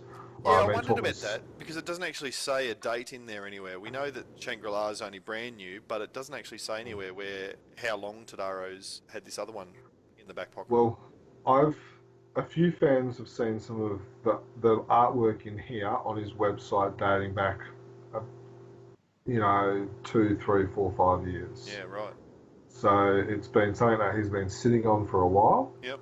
And then with what had basically happened was they were going to release this. Then Peter had a plot for the third story, and then they suggested, well, why don't we start it where he's already in China, about to leave, and so that way they are all kind of connected, and then which I think was a good editorial decision, and I think this was probably my favourite Phantom's World issue.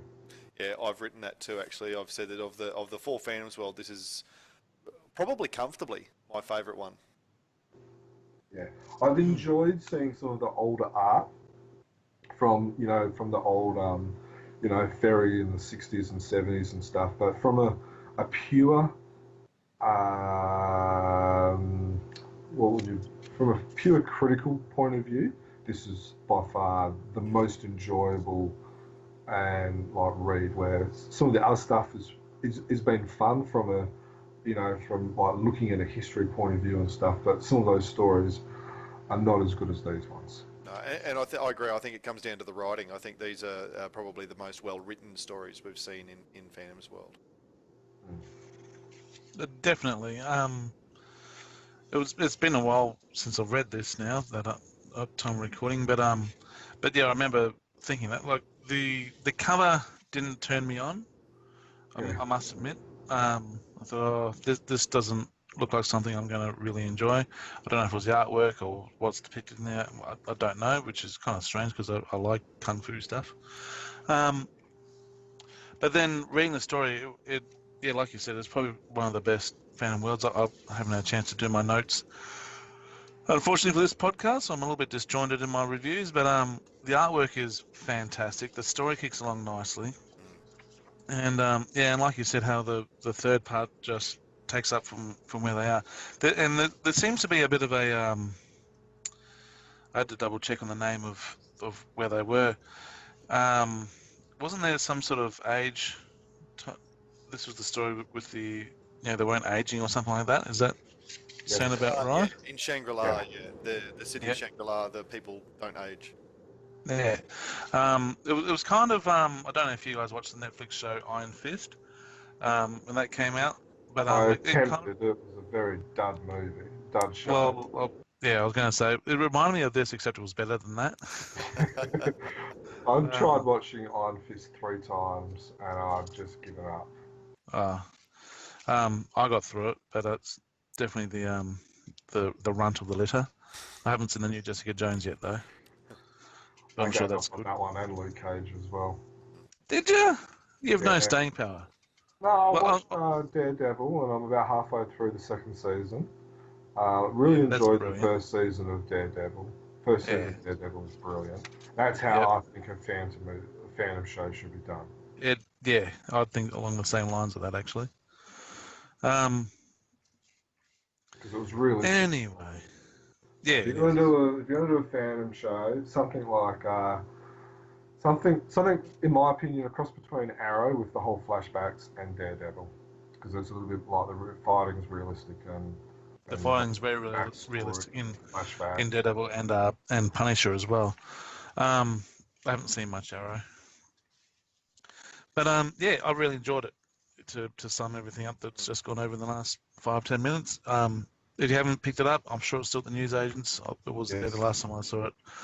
Pick it up and give it a read because it's really quite good. Yeah, I agree. Anyone, if people might have been put off perhaps by some of the Phantom's World stuff, and it may have decided that they're not going to keep picking these ones up. This one you really should, because it's good value. It's interesting. I 100% agree with what you've said about the artwork, and I think I might have even said right at the start or before we even started recording that probably Tadaro's my pick of the artists who are producing new stuff at the moment. In some ways, I'm really liking what he does. You mentioned attention to detail, which I absolutely agree with in terms of the scenery and that sort of thing. One thing that I would pick him up on is that it took until page 48, I think, before we saw the Phantom actually wearing his rings for whatever reason, and that really jumped out on page 8. There's a panel there where you get a close-up of his hands, and for whatever reason, he doesn't have either ring on. And from that point on, Nostradamus didn't give him back. he probably still had them. Yeah, at the top of page 8, it's just no rings. And from that point on, I was really looking for him. And it turns into a band from about page 34, and it's not until page 48 that he's actually got them on. So page 7's got a band as well. Is it? There you go. So I didn't go backwards and start looking. I probably should have, since I'm going to bring it up. But yeah, I think that was just a bit of an oversight. Other than that, one thing that I did get entertained by was on page 23, Phantom sort of changes from Walker to Phantom mid-fight, and I'd be very interested to see, the panel between the top two on page 23 where he slips his cowl on while the bad guys are looking the other way or something. But so that's not a criticism. That's just look at practicality of sometimes he gets himself into fights as Walker and turns into the Phantom. So look, I really enjoyed. Hey, that's a good point. Yeah. Thanks. I'll make a few. Occasionally. Occasionally. But as a whole, I really did enjoy these two stories. I did think it was interesting that the difference in the art style, and certainly the panel style, between the Hong Long kidnapping and then Shangri-La. He sort of mixed it up and had a few landscape panels and that sort of thing in Shangri-La, whereas Hong Long was very much more, there were certainly bigger panels and that sort of thing, which I really enjoyed too. So. Overall, I'd certainly give this one 2 thumbs up, and it was great to see a reappearance of the Singh Brotherhood, even if they're only in passing. Now, I gotta ask, like the hijackers, are they the Singh Brotherhood, or was it the other? Because it wasn't. Yeah, weren't they? Yeah, I thought they were. Because if you look at page 7, the guy who finds the guy who finds the bag and then gives it to the 2 hijackers. What page are you looking? Page 70. 70, yep. So 70. So yes. I don't know. So I see what he's saying. So he's actually picking it up from underneath the. So they've walked in without the bag, and then they're like, oh, while he's pulling it out from underneath him. Oh, you've forgotten this bag. So that's how they smuggle the guns in and stuff like that. That's right. And he's got the Singh Brotherhood tattoo on his wrist there. Yeah. On page 7. And they also explicitly say it later on, perhaps after they've crashed, that we've got to get this back to the Singh. Something along those lines. So I thought that was again gives I guess Pede an option to explore that gang. We don't ever find out explicitly why they wanted to kidnap the spoiled brat actress or whatever she was, socialite. There's real scope to explore that. Yeah, no, the attention to detail is good. Okay, anything else we want to say about Phantom's World number 4? No, I reckon let's... Good. All right, Kid Phantom number 4 then is where this is the pick of the bunch. Bright red cover, really jumped out off the newsagent's shelf.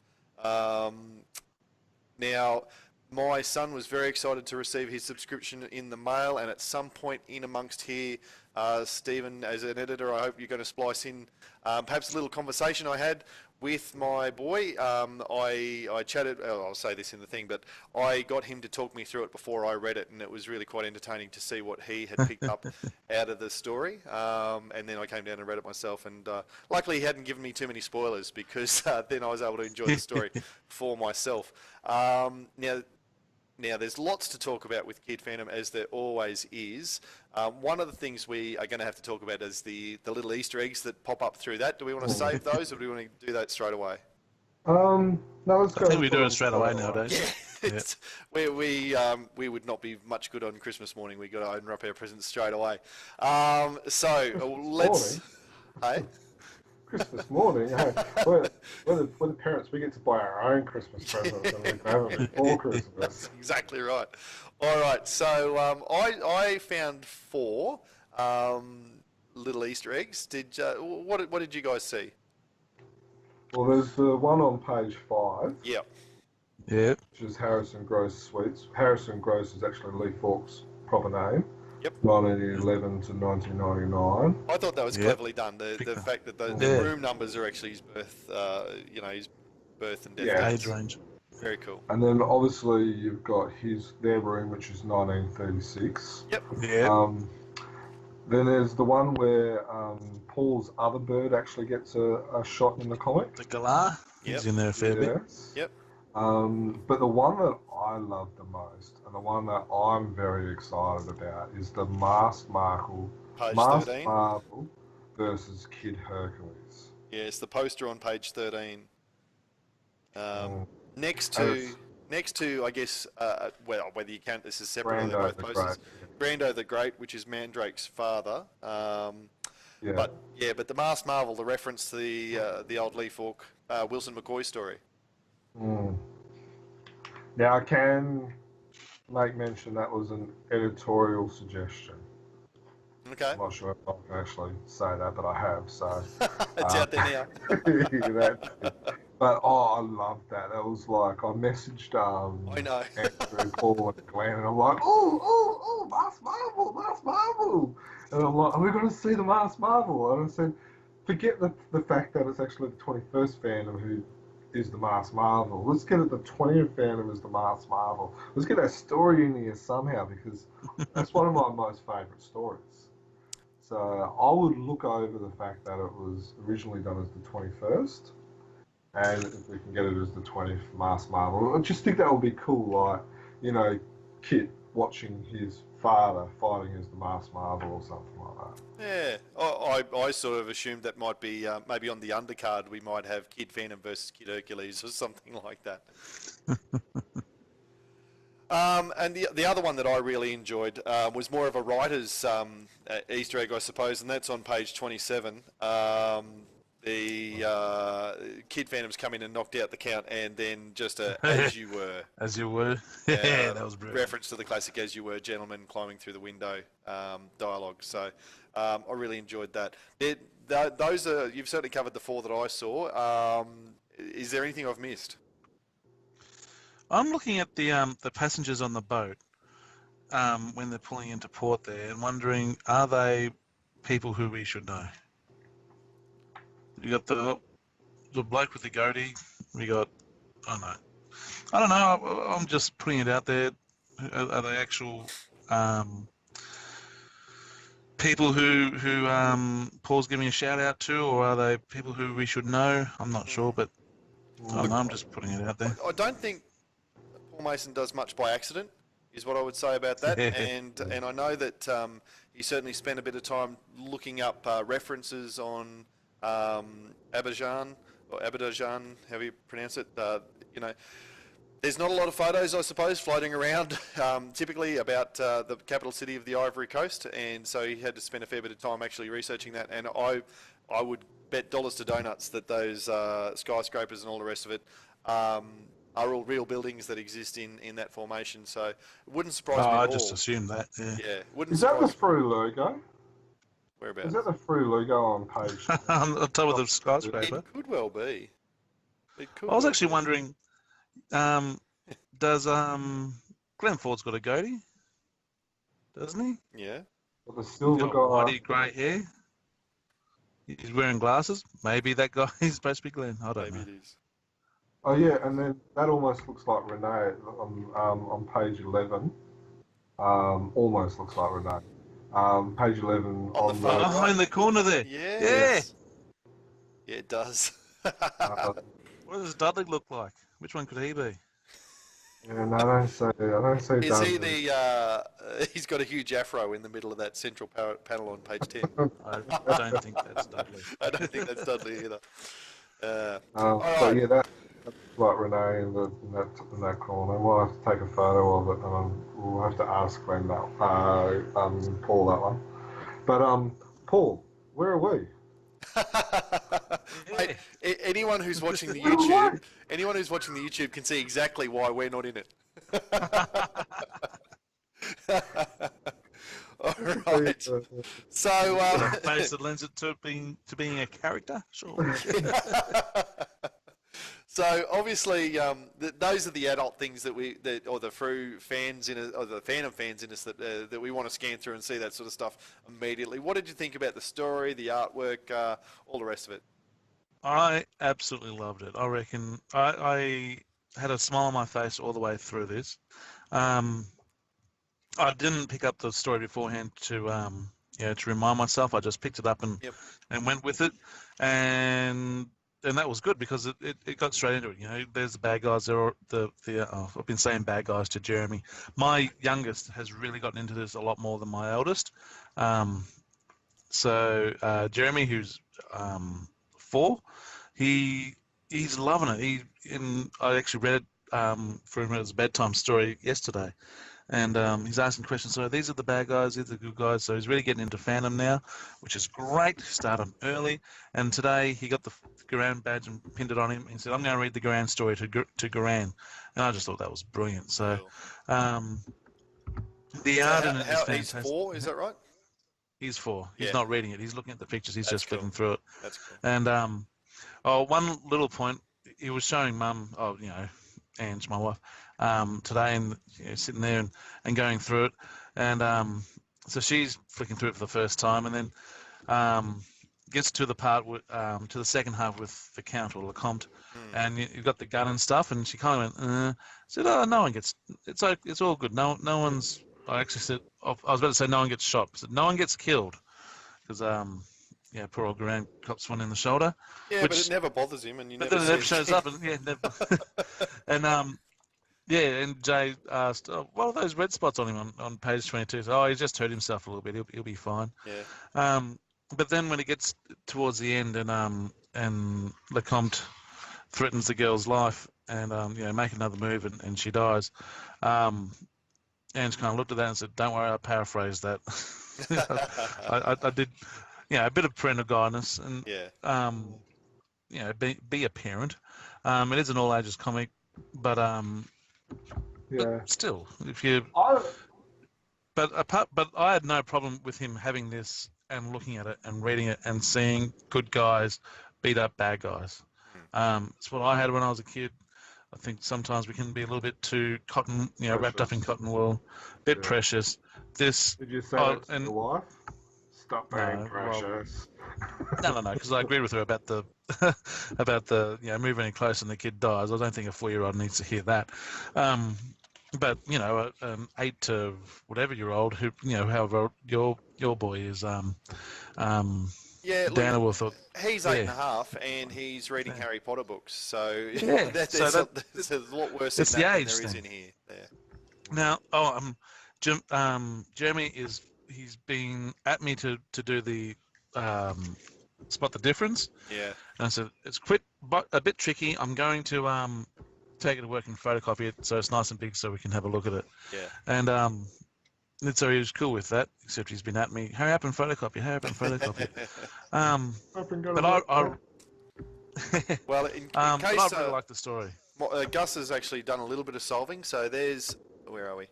You might be able to see 3 or 4 of the differences that he's found that, but he's finding it very tricky as well. Has he marked it? Is hard. Oh yeah, he's marked it. This is his copy. I did.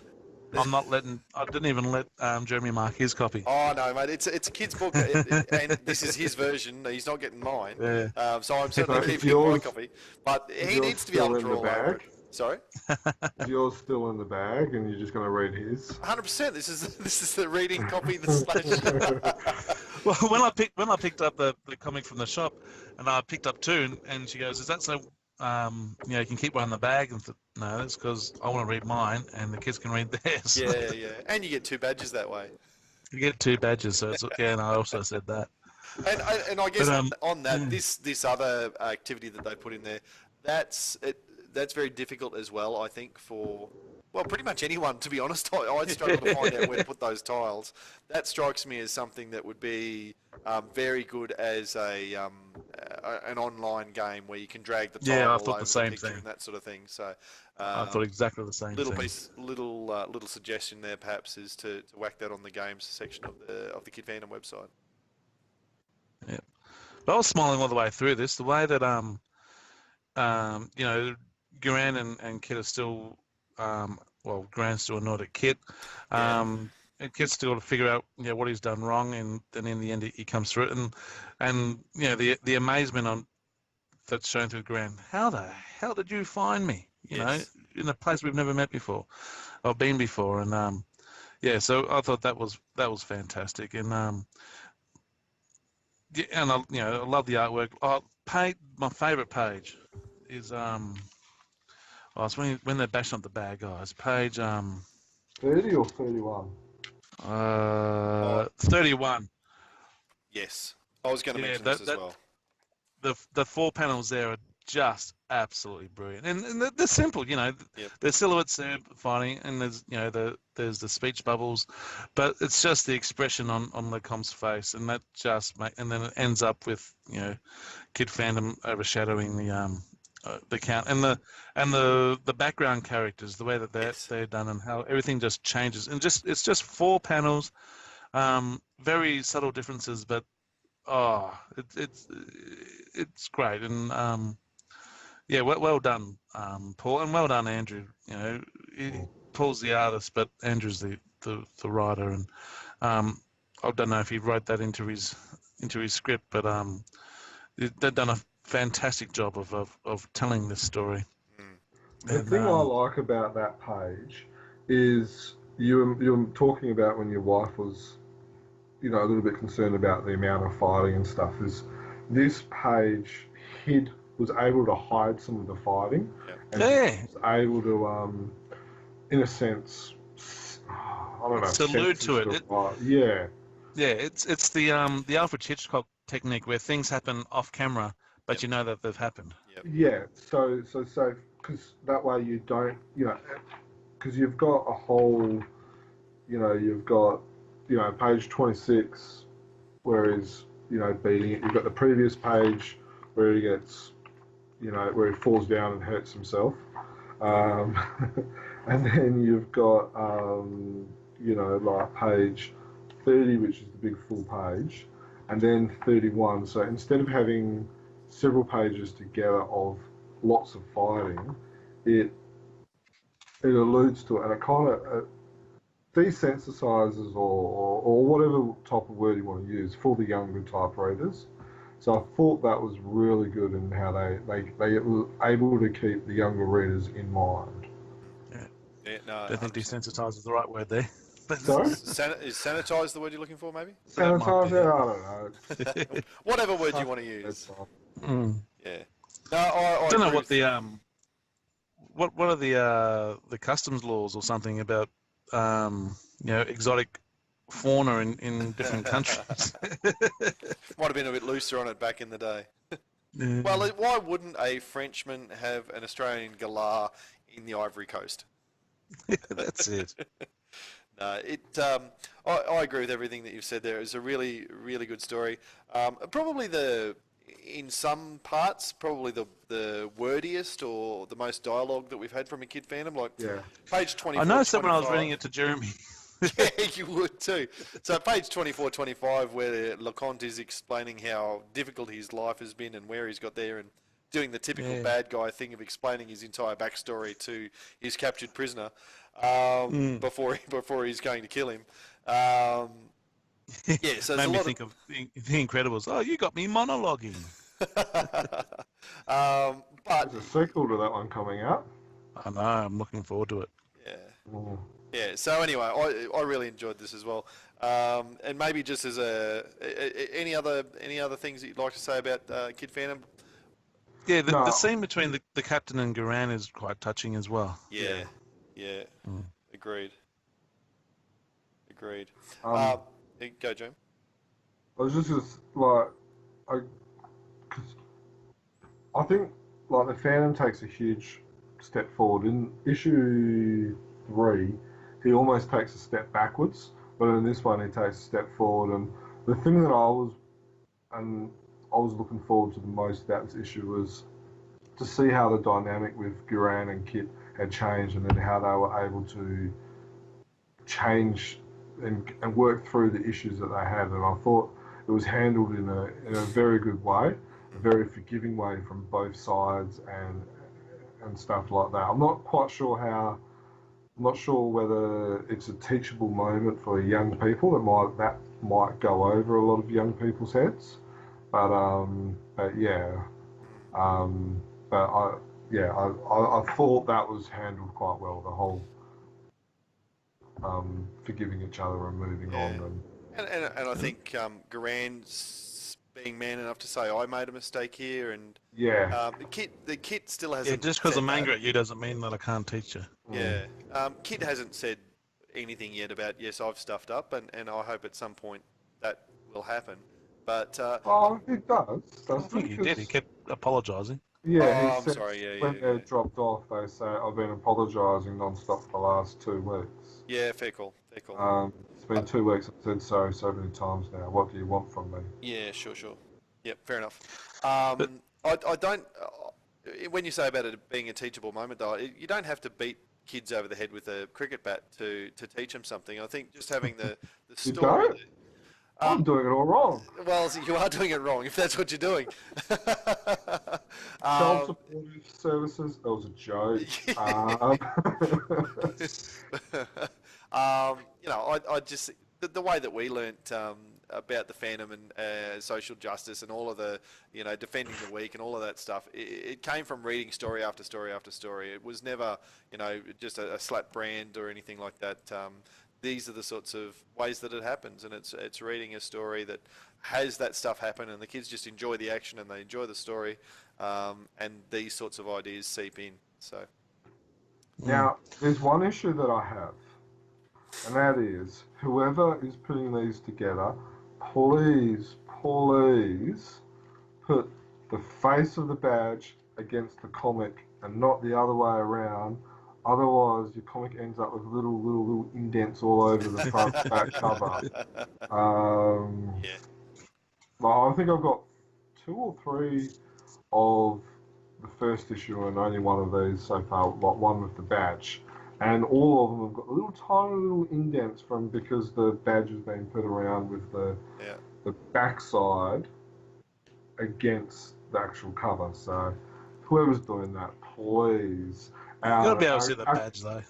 Not everyone's a avid collector like us. It's a kid's comic, mate. You should see how beat up this one already is. Now, before we leave it, what you said before, Jermaine, about how in issue 3, Kid took a step back and goes on his journey to be a hero, and this one he really took a step forward. But the way they've done it is by giving him a backseat to Garan. I think my boy Jeremy summed it up this morning when he said, "I'm going to read Garan's story to Garan." This is a Garan story, with Kid Phantom coming in towards the end, and I thought that was a really good touch, a really good way to do it all. Yeah. Well, we may mention in the Garan's secret, all the way back 3 hours ago on the podcast, when we reviewed that comic, how it was good to read more about Garan, and it's like, we got to read that story, and now we're reading this story, and it's we're getting more about the actual what do you call it, the secondary and third style characters, which in my opinion, gives a better universe.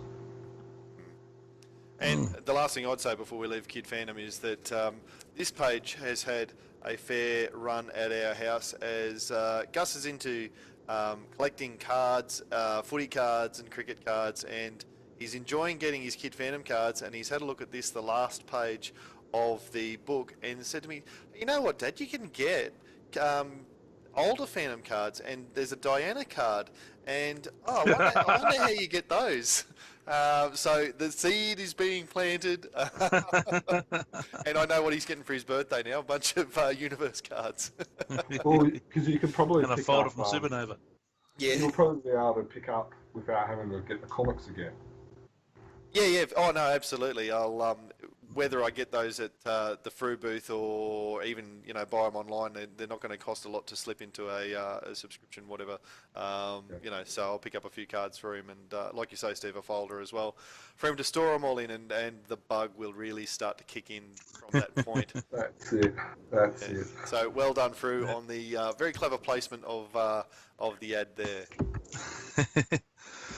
Can't wait for the next quarter to come along. Another 3 months for it to, so we can. The next instalment. Did you guys happen to read Dr.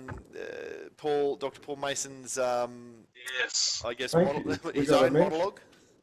Yeah, Yeah, we got a mention. absolutely. Yeah, so it's really interesting to see him reflect on a year of Kid Phantom, and anyone who is on Facebook and would like to go and have a look, go and search him up, Dr. Paul Mason, and have a read of the extended post that he put up there about his experiences of the year. And I think he said he's drawn something like 165 pages and colouring and the late nights and all the rest of it, and what he's got out of it. So, the start of a long journey, I think we all hope. Well, that's it. We're a year into it, 4 issues in it, and he hasn't even reached America yet. So, and not likely to in the next year by the looks of it. so he's going to need probably another 10, 20 years, I reckon.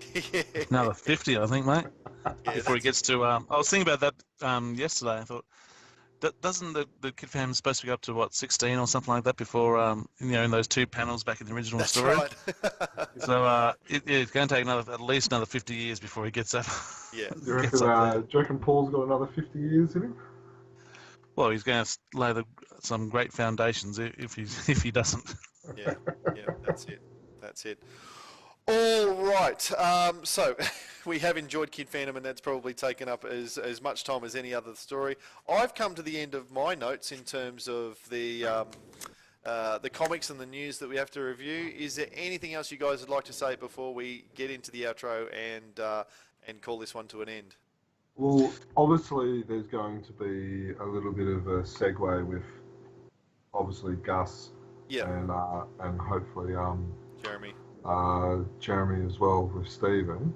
So that'll be good to listen to those. But I guess let's move on to the outro and let's get this marathon finished. Yeah, for sure. All right. I'm just looking at the video. I'm thinking, if we're going to continue with these YouTubes, I'm going to have to grow a beard or something because I can see this big double chin. Just that little. No, I told you last time, mate, just put the camera up on the dash and have it look down on you.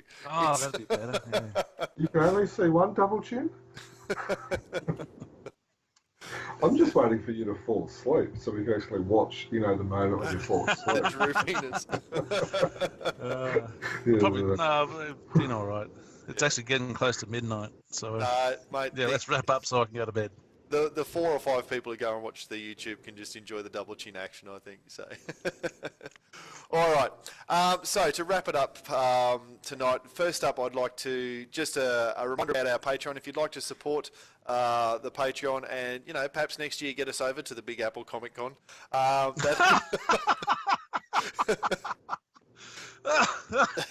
That'd be fantastic. In all seriousness, we really do appreciate the people who are throwing, $1, a couple of dollars, $5 a month towards helping us host the podcast. We're starting to do the YouTubes properly now, I hope, and do a few of those things for you guys. We do have a couple of new Patrons since our last Comics and News. So Peter Bjorkman and Daniel Melise, thank you very much, guys, for getting on board. Really do appreciate it. one of the things that they do pay for, just so they're aware, is like when we ring up people, and we're going to ring up like mobile phones and stuff like that instead of Skype. So, that's where some of the money goes. Is that as well as everything else. So just I'll share that. Yep, absolutely. So all of the overheads and that sort of thing, we really do appreciate that we don't have to go into our own pockets for this. Our more. wives appreciate it. Yeah, they do appreciate that.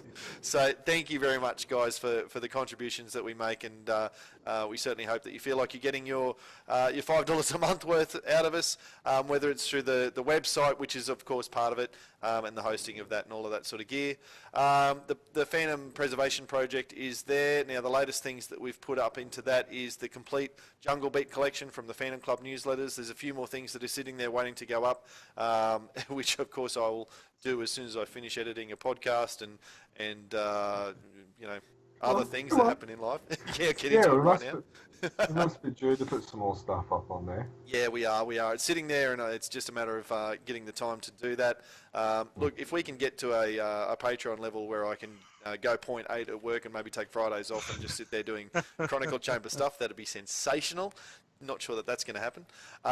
Anyway, a reminder, of course, about contacting us and seeing where we put all of our stuff. We've said it 1,000 times this episode, but ChronicleChamber.com for all your fandom needs. If you'd like to get in touch with us about a story or anything else that you'd like to talk to us about, ChronicleChamber@gmail.com is the email address. We are on social media, of course, and we seem to be getting slightly better at that. We're trying to get a handle on Instagram properly, which is coming slowly. We're not 16-year-old girls who are all over this stuff, and I don't know how to put a filter on and what Snapchat is. But anyway, Instagram @ChronicleChamber. We're starting to get a few things on there. Twitter @ChronicleTweets. We're getting better at that, I think. But Facebook really is probably what we're best at, which is Chronicle Chamber Phantom fan page and also the Phantom Collector group.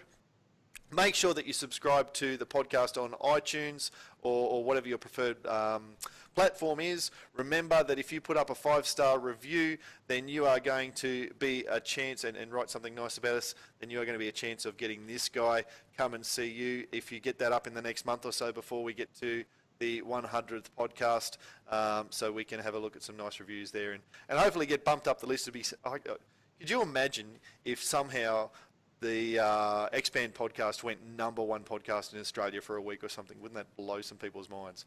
So the only way that can happen is if you get on board and give us a review and hit the 5 stars there for us. So that said, guys, I think that's all of us for tonight. Thank you very much for the chat. I do love sitting around and talking Phantom Comics with you guys. Enjoy the rest of your night. Thanks very much, Stephen. Thank you, Dan. You've run a tight ship, mate. Good work. Yeah, I kept it under 2.5 hours. I'm very proud. Probably be over that by the time we get the kids on board. Thanks, Jermaine. No worries. Thank you, everyone, and thank you, guys. All right. Happy fandoming, everybody. Happy fandoming. fandoming. Very good. Awesome. All right, sweet. Video's off. I can take my shirt off now. Very